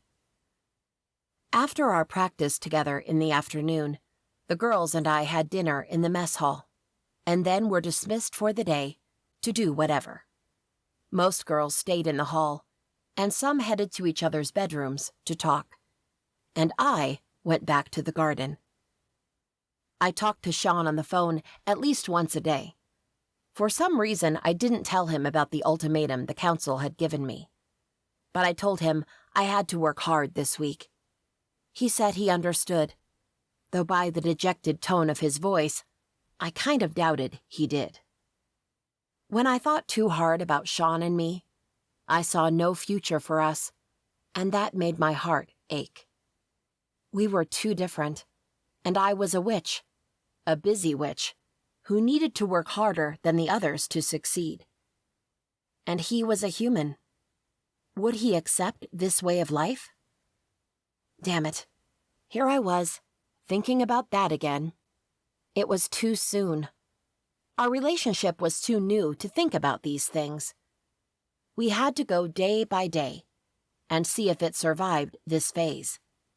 If it did, and I would fight for its survival with everything I had, then I would worry about the future. That was my routine for the rest of the week, though I did go back to classes on Thursday and Friday, afraid that if I missed too much, I would miss an important quiz or assignment and would fail my classes. However, my excursions out of the castle were quick. I went to class and came back. No meeting with Sean or Andrea and Brittany, and I certainly didn't stop by my dorm to get more clothes or books. Friday night, the girls were chattier than normal during dinner. I could see they had all gotten close during these past 2 weeks, and it seemed they were finally getting used to me. "That Black Fire show hasn't happened again," Cleo said in a low voice. From what I heard, each of us called the event a different name. Black Fire, Lightning, Dark Flames. "It's odd how we've been waiting for a next time, right?" Belinda said, seated beside Cleo. "Because it's bound to happen, don't you think?" From across the table, Lainey shrugged. "I don't know. I never saw anything like that, and when I asked my mother about it, she didn't know anything either." "I asked my mother too," May said. She was seated beside Lainey. "And my older sister. They have no idea what that was." "But if you ask me," Cleo flickered her gaze side to side, making sure nobody was nearby. I think the council knows exactly what the lightning show was. I agree, Lainey said. Unfortunately, I don't think they plan on sharing with us. Have you asked your aunt about it, Lainey? I asked. She turned her eyes to me. No. I thought about it, but my mother warned me not to bother Aunt Clara. She said that if it was important, Aunt Clara would have told us. I stared at her. I'd known her mother was a high-ranked witch who was in line to be on the council, but I had no idea her aunt was one of the council members. Maybe I should spend more time with the girls. This way, I could learn more about this kind of stuff. Although I believed Lainey didn't ask her aunt about it, I wasn't convinced the council members didn't know what the lightning and the runes meant. Later that night, when I was alone in my bedroom, I called my mother. She might be a weak witch, but she was resourceful, and I had to check everywhere I could. No, sweetie, I have no idea what that was, and I'm sure none of the books or grimoires I own have anything on that. Why are you asking? It happened again, and the council still refuses to talk about it, I explained, pacing in front of my bed. Actually, they say they don't know what it is or what it means, and since it hasn't hurt anyone, we should forget about it. But Mom, since when do fire, a black one at that, and runes appear out of nowhere and mean nothing? True, but if the council doesn't know, it's not likely that anyone else will know either. That's the thing. I think the council is lying. She gasped. Hazel, no.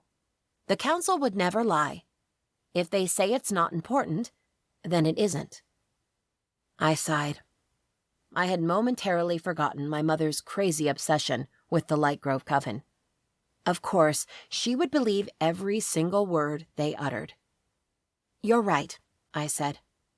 It wasn't a lie per se, because I thought she was right. I couldn't be sure of it. I forced a loud yawn. I should go to bed. Busy day tomorrow? Her tone was eager, as if the idea of being cooped up with other witches all day was exciting. Yep, and busy day today too, so I'm tired. Then go rest, sweetie. Good night. Good night, Mom. Because of our lineage, I was sure my mother wouldn't have any news for me. But as I ended the call, I realized I did have hope she would surprise me. And of course, she didn't. After a quick shower, during which I thought a lot about the runes, but everything that I thought of was a dead end, I put on my pajamas and lay in bed, surrounded by thick leather books, and with a phone in my hand. I called Sean, but he didn't answer, so I sent him a quick text. Me. I miss you. Sweet dreams. I waited for a few minutes, hoping he would answer, but tiredness won, and soon I was snoozing soundly. Chapter 15. To my surprise, Moira invited me to go out with her on Saturday evening. I had plans to spend my night with Sean, which he didn't know yet, and now never would. But I held my tongue and my curses. I knew she was doing this on purpose. Taking every free moment of my life, making me busy, so busy that I couldn't even catch my breath, so I would tire faster and give up on the program. Or be kicked out. Something wasn't right, and it wasn't only with Moira and my training. That morning, I'd woken up and found a reply from Sean on my phone, timed at 2 a.m. Good night, was all it said. And for some reason, that didn't sit well with me.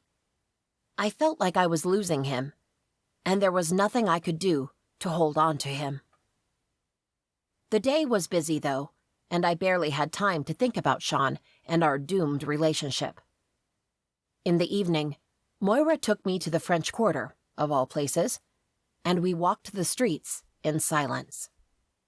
My tension and anticipation were on high alert, expecting her to throw something at me out of nowhere.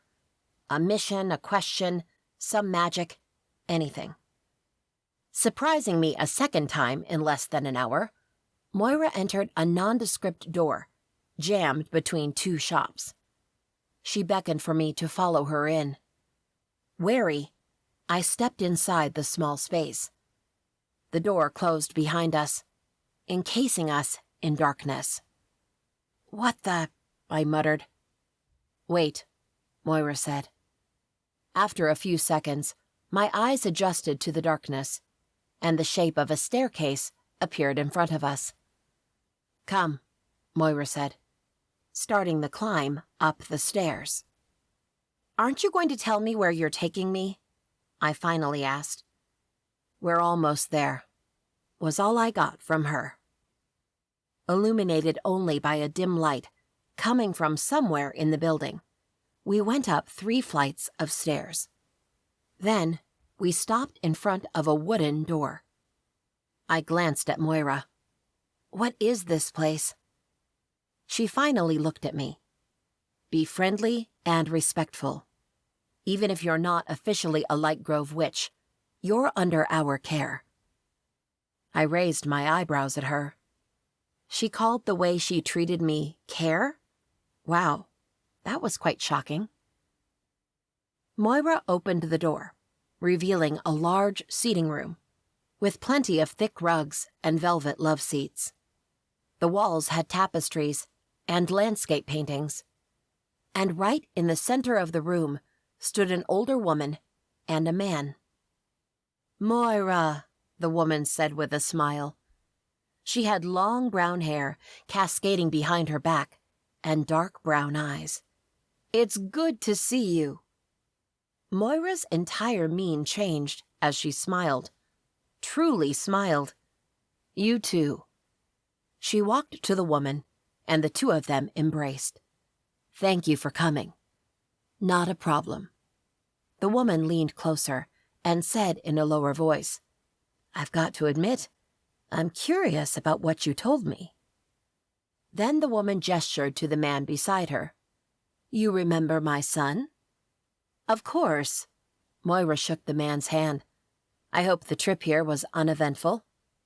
"It was," the man answered, his voice deep. Like his mother, he had dark brown hair and eyes. There was no denying they were related. "Sorry for bringing him with me," the woman teased. "He didn't want me to come to a city full of unruly supernaturals by myself." "It's okay," Moira assured her. Then the woman's eyes found me, standing a few feet behind them. "This is the witch?" "Yes." Moira beckoned me to approach them. Dutiful, I walked until I was standing by her side. "Hazel, this is Almay. She's originally a Silverblood witch, but she founded a sanctuary for several supernaturals called Unity. And this is her son, Kieran, the Warlock Lord."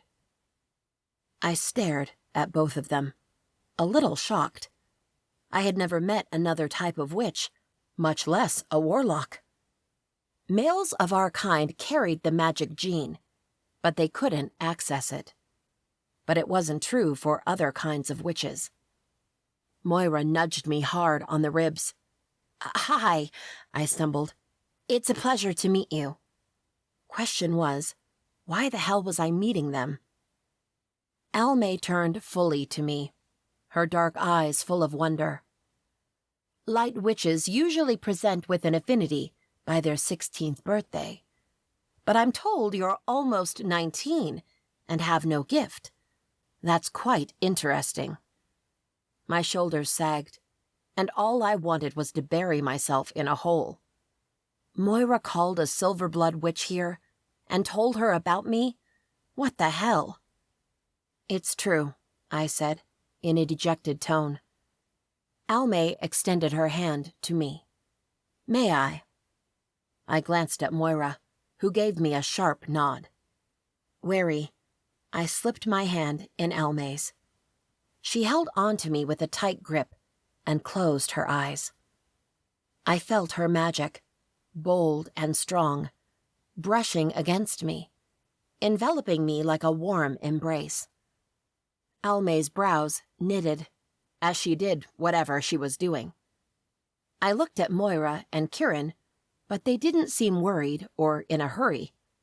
I shifted my weight, uncomfortable with this. Finally, Almay let out a long sigh, opened her eyes, and let go of my hand. "So?" Moira asked. "What did you see?" See? What was Almay's gift? The knot in Almay's brows didn't ease, as she said, "Nothing." Moira's eyes bugged. Nothing? Is that possible? I felt a strong magic wrapped around her, not just around her magic, which is still buried inside her. It's wrapped around her affinity, too, keeping it hidden from us. She glanced at me, as if it was my fault. This magic is tied around her entire self. I couldn't see anything about her future because of it. Moira huffed. "I really thought this would work." "It usually does," Almay said. Moira shifted her gaze to me. "Could you sense what kind of magic is wrapped around her?" Almay shook her head. "I couldn't." "So if we can't sense it, there's no way of breaking it." They were all looking at me, but speaking as if I wasn't there. I wanted to scream at them, but for some reason, I couldn't act like that in front of two strangers. Two powerful strangers. Exactly. Almay reached to me and patted my arm. "I'm sorry, my child, that I couldn't help you more." "It's okay," I said, still confused about all that had happened in the last few minutes. Moira inhaled deeply and faced Almay. "Thanks for trying." "My pleasure," Almay said. "Tell me, how is the idea of the School for Supernaturals going?" Moira asked. "School for what?" A smile spread over Almay's lips. "I'm working on it. I've been meeting with Headmaster Ray of the Blackthorn Hunters Academy, and with Queen Thea, who is getting a school for witches ready, to get an idea of all I need. It's more work than I anticipated, but I'm enjoying it." She nodded her head at her son. "Kieran here has been helping me." He shrugged. "If we're putting supernaturals under one roof, we need to be careful." "True," Moira nodded. "Tell me something. I heard now that you're out of hiding, you're looking for your sister again. Have you found her?" Almay's face fell. "I didn't find her, but I learned what happened. She and her lover were killed, I don't know by whom. I also heard she had a daughter, and she was around 10 or 11 years old when that happened. No one seems to know her name or what happened to her, so now I'm looking for my niece." "I wouldn't have a clue where to start looking for your niece either, but I'll keep my ears peeled. If I hear something, I'll let you know," Moira said, sounding nice. Ew. "Anyway, thank you so much for coming, Almay, and I'm sorry I've wasted your time." "Don't worry, Moira." Almay took her hand and shook it. It was interesting. She glanced at me and winked. "Good luck to you, Hazel." "Thank you," I said, still feeling out of place. After another round of goodbyes and good lucks, Moira steered me out of the sitting room and onto the streets of the French Quarter. But as we left, I couldn't shake the feeling that there was more going on here, and I couldn't figure out what. Chapter 16. We headed back toward the antique store, Moira walking briskly by my side. "What was that all about?" Moira huffed.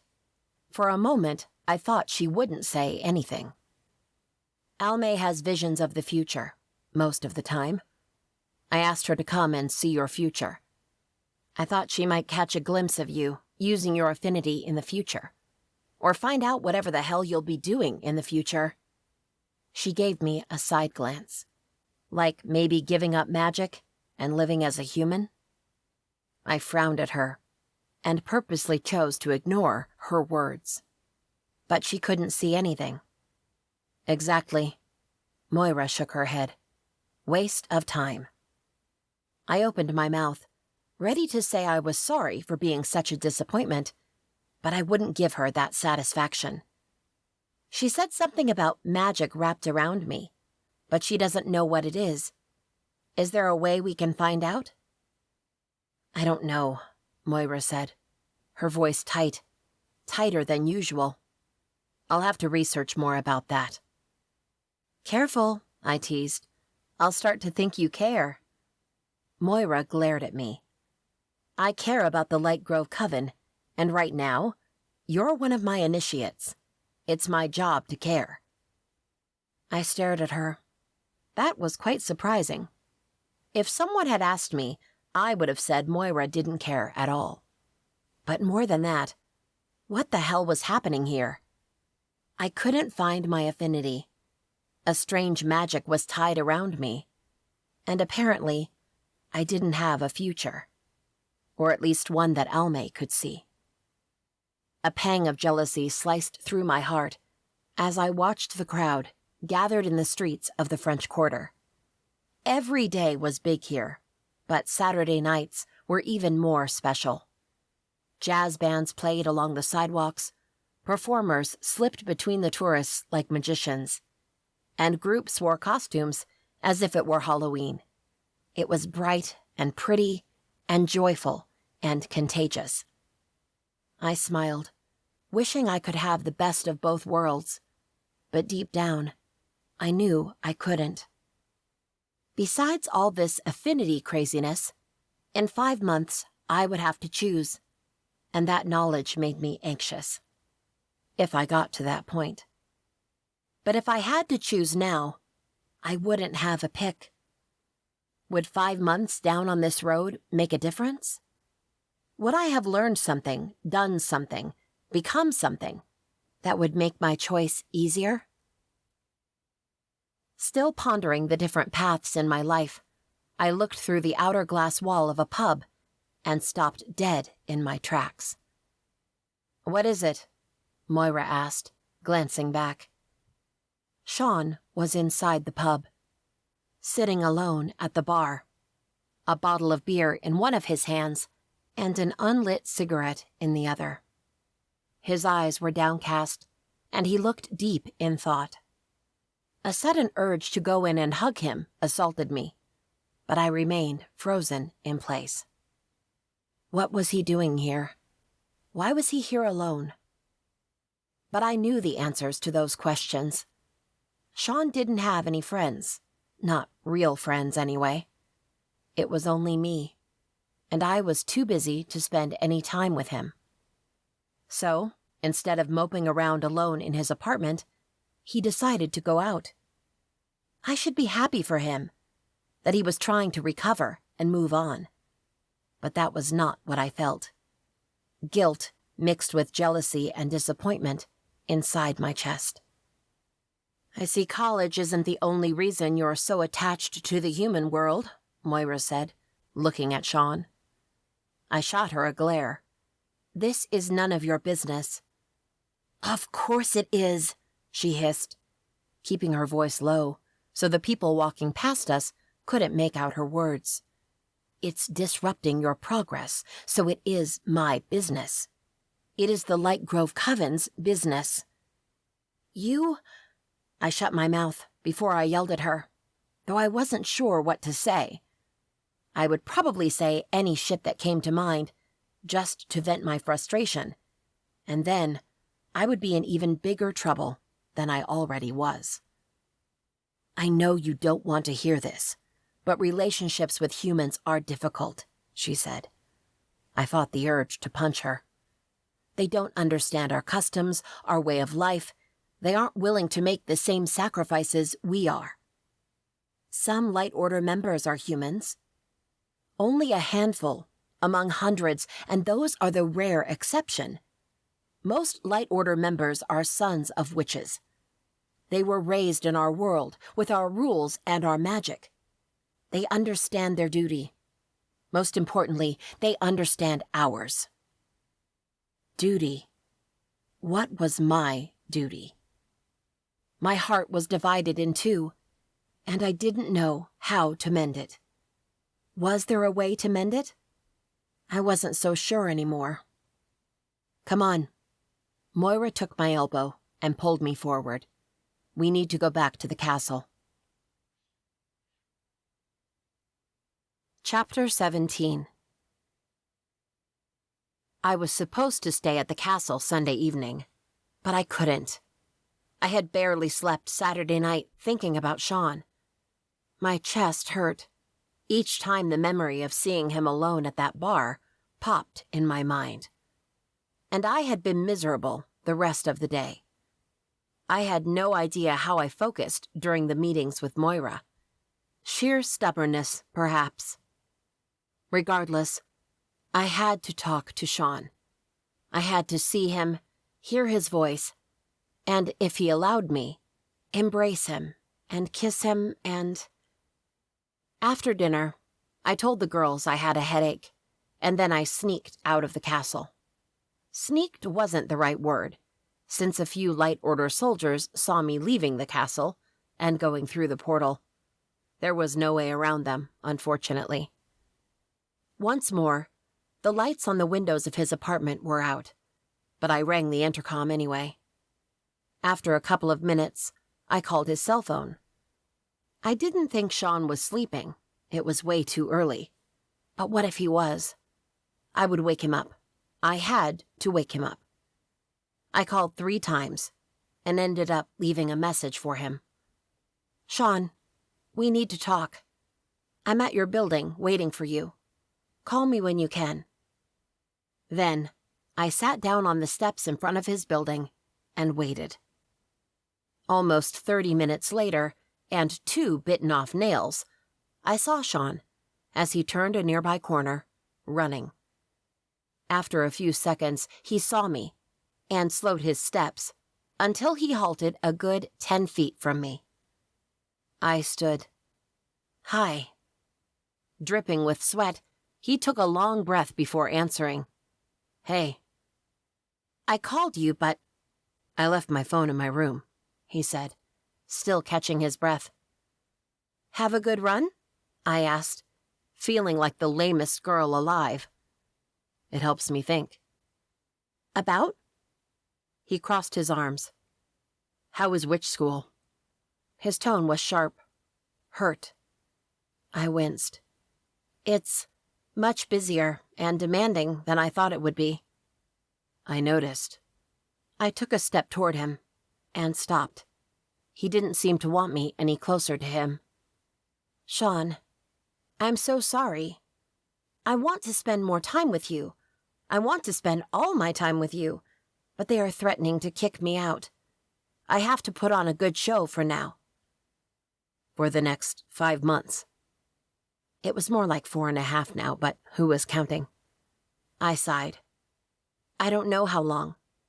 Maybe less if I can impress my mentor enough. And how is that going? Not good. And after these 5 months, Hazel, won't you have to choose between being with the Coven or in this world? Won't you have to quit college? I don't know yet, I said, feeling my frustration escalating. Maybe I can convince the council to let me finish. What if you can't?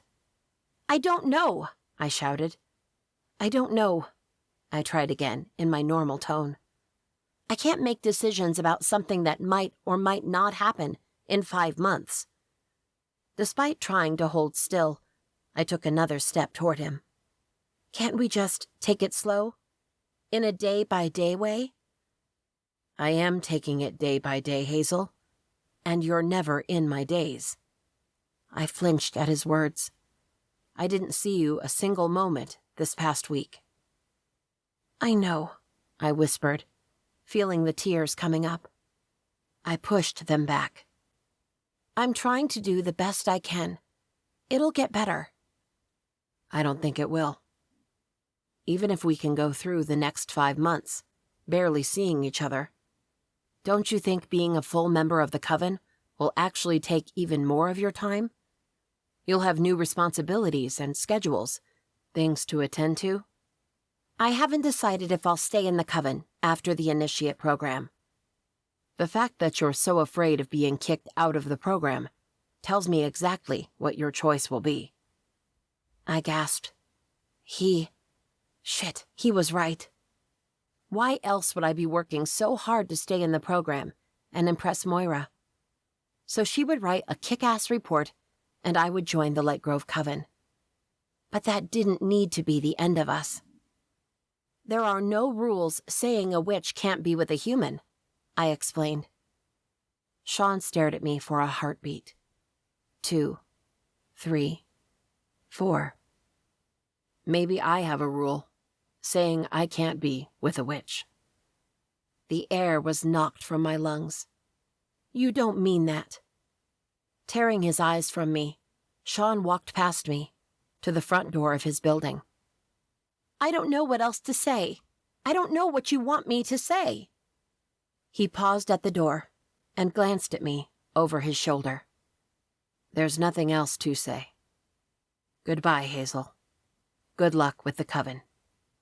And just like that, Sean stepped into the building and closed the door behind him.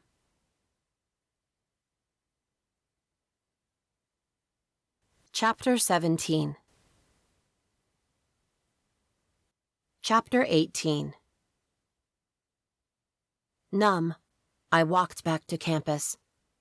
I probably should have headed back to the castle, but I wasn't thinking. I wasn't feeling. Everything was numb and cold. I didn't care about the earful I would get from Moira tomorrow morning at check-in. If I went back for check-in. I had classes here later, so what was the point in going all the way there to come back after? Oh, my head hurt. I couldn't think straight. Nothing made sense anymore. I halted in front of my building and stared at it. I didn't want to go in.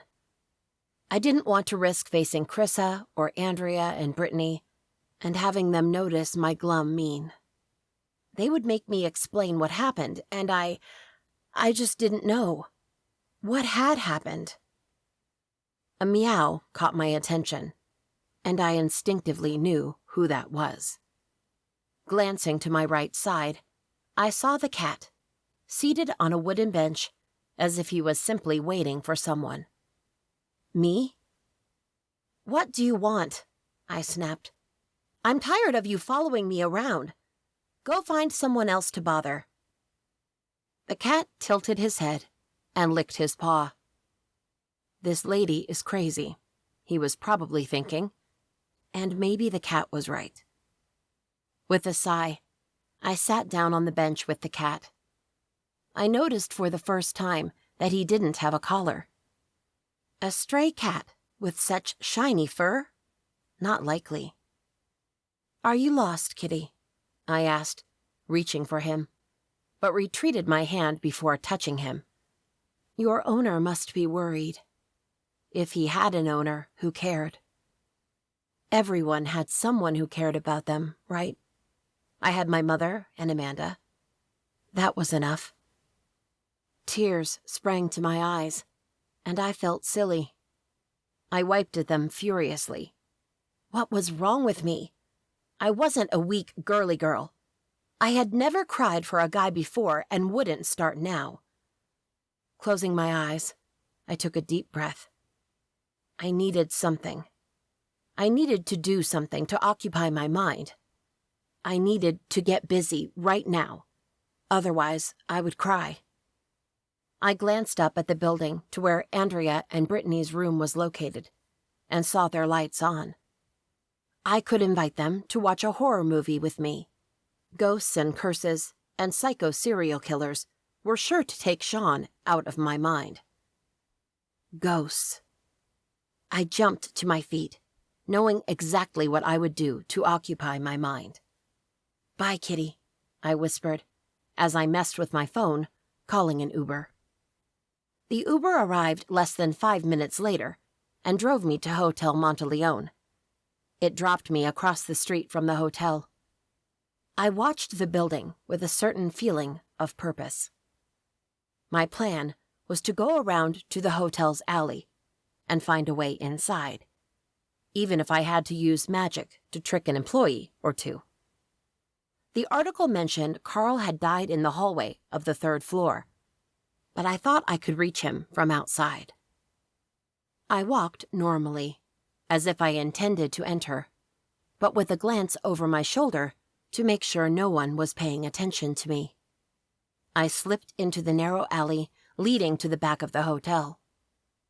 Damn, I could sense quite a few ghosts in here. Hadn't I dispatched them all during the last Friday the 13th?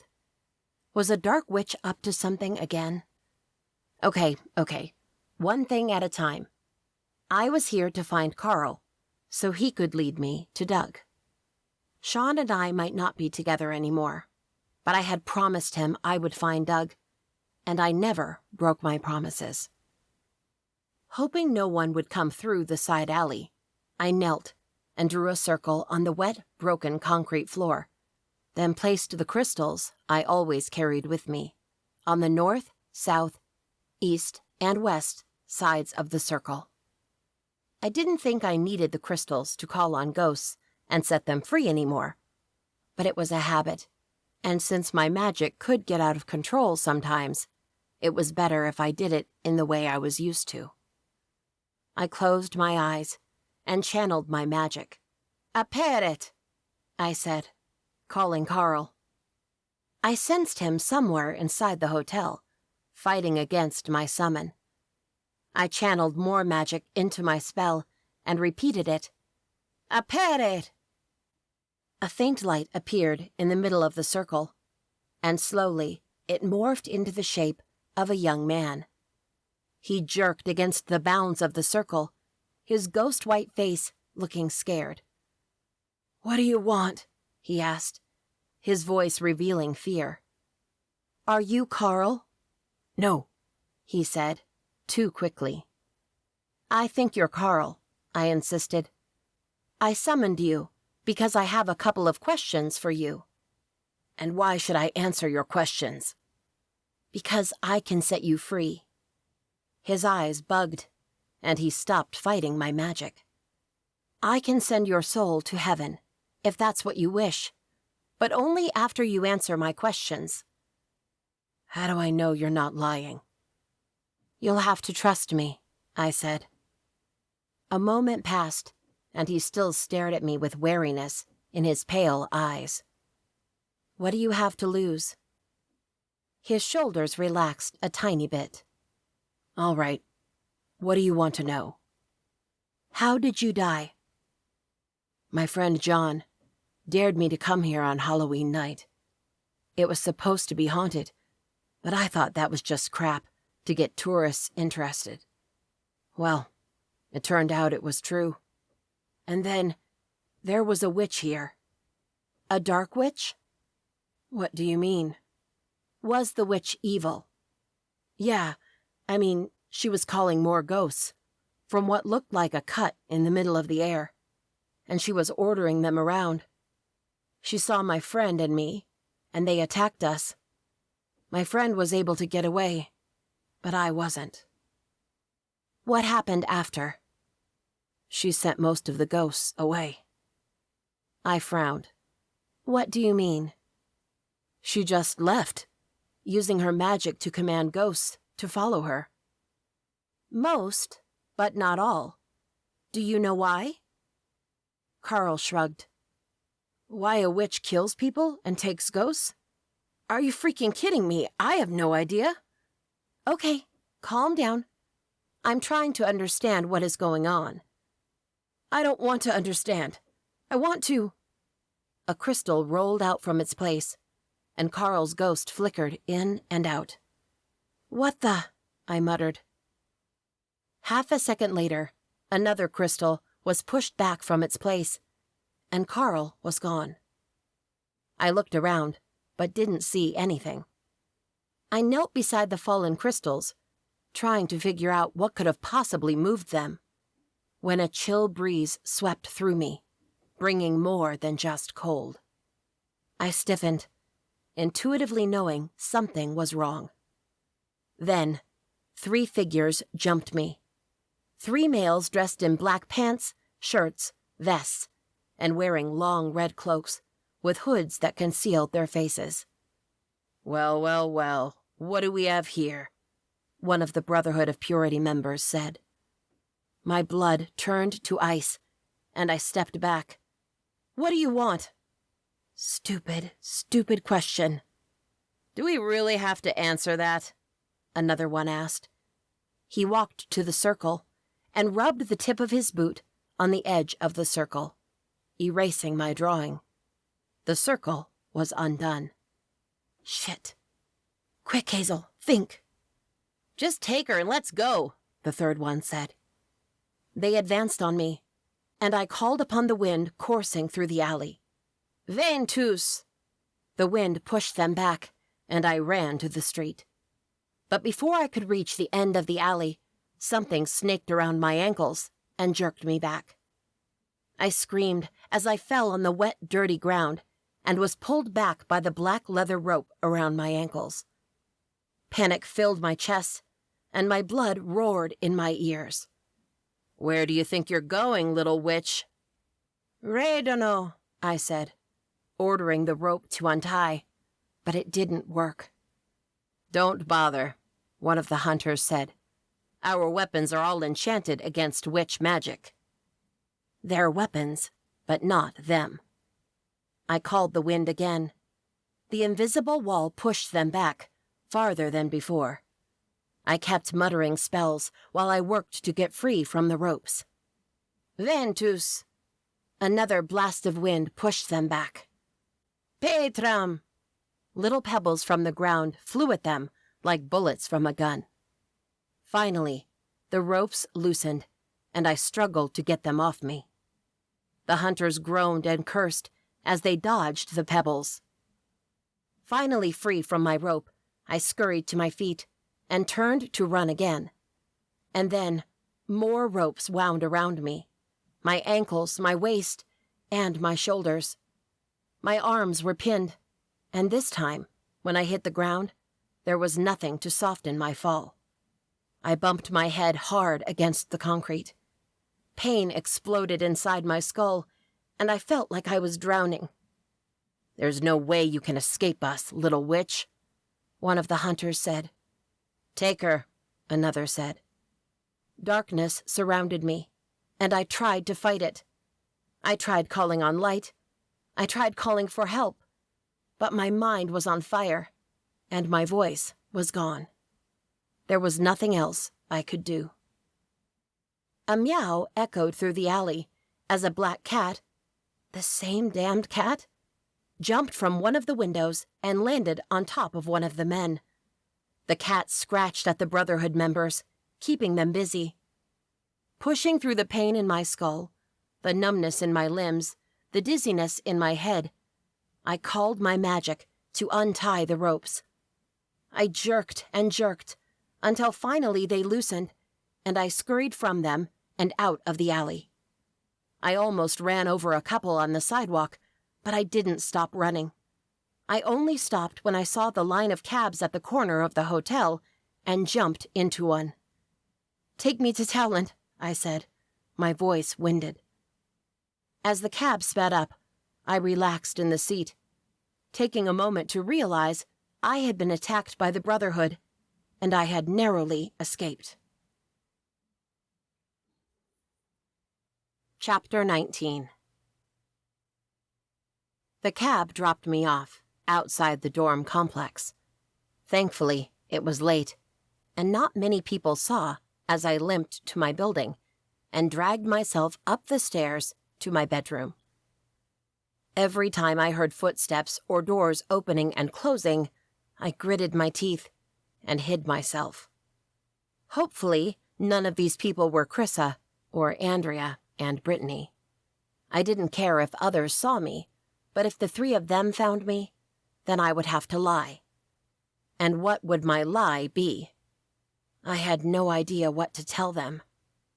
All I could think was that, holy shit, the Brotherhood of Purity had almost captured me. If it weren't for that damn cat, I would be gone now, taken to their place, or killed. I shuddered, and the pain in my head worsened. I desperately needed some pain medicine and sleep, but I probably shouldn't sleep right now, in case I had a concussion. No, I should take a shower and assess the damage to my body. Make sure nothing was badly hurt or bleeding. With a sigh, I unlocked my room's door and stepped in. I didn't turn on the lights, in case Chrissa was sleeping. I didn't want to wake her up, and I didn't want her to see me like this. But it was too late. "There you are." A deep voice rang through the room. The lamp on my nightstand turned on, giving the room a dim light, and illuminating the Brotherhood member who held Chrissa by the throat, a knife pointed to her stomach. Chrissa's eyes were two huge wild balls, and she trembled from head to toes. I spread my hands. "Let her go." "I will, when you surrender," the man said. I gritted my teeth. Damn it. I didn't want to surrender, but I couldn't let him hurt Chrissa, too. However, in the 2 seconds I stared at him, at the knife pressed against Chrissa's belly, one new thought came to my mind. When I was attacked in the alley, I had thought it had been a coincidence, that the Brotherhood was hunting witches randomly, or that they had been out doing something else, and I stumbled in their way. But now, there was a Brotherhood member inside my room, threatening my roommate in case I didn't surrender. They were after me. But why? Well, I wouldn't give them the satisfaction of taking me. As quickly as I could, I called my magic and flung my hand. Without me uttering a word, the lamp flew from the nightstand, hitting the man in his head. He grunted and put a hand over his injury, letting go of Chrissa. She slipped to the floor. I raced to her, but only gave one step. An arm wound around my waist, and something was pressed in front of my mouth and nose. I yelled, but a piece of cloth muffled my scream. I jerked, fighting with every inch of strength I had, but the arms around me were too strong. I tried not to breathe, but it was hard not to. In seconds, the world spun into darkness, and I lost. This has been The Midnight Spell, Rite World, Lightgrove Witches, Book 2. Written by Juliana Haygert. Rite World. Narrated by Amanda Fichter. Copyright 2022 by Juliana Haygert. Production copyright by Juliana Haygert.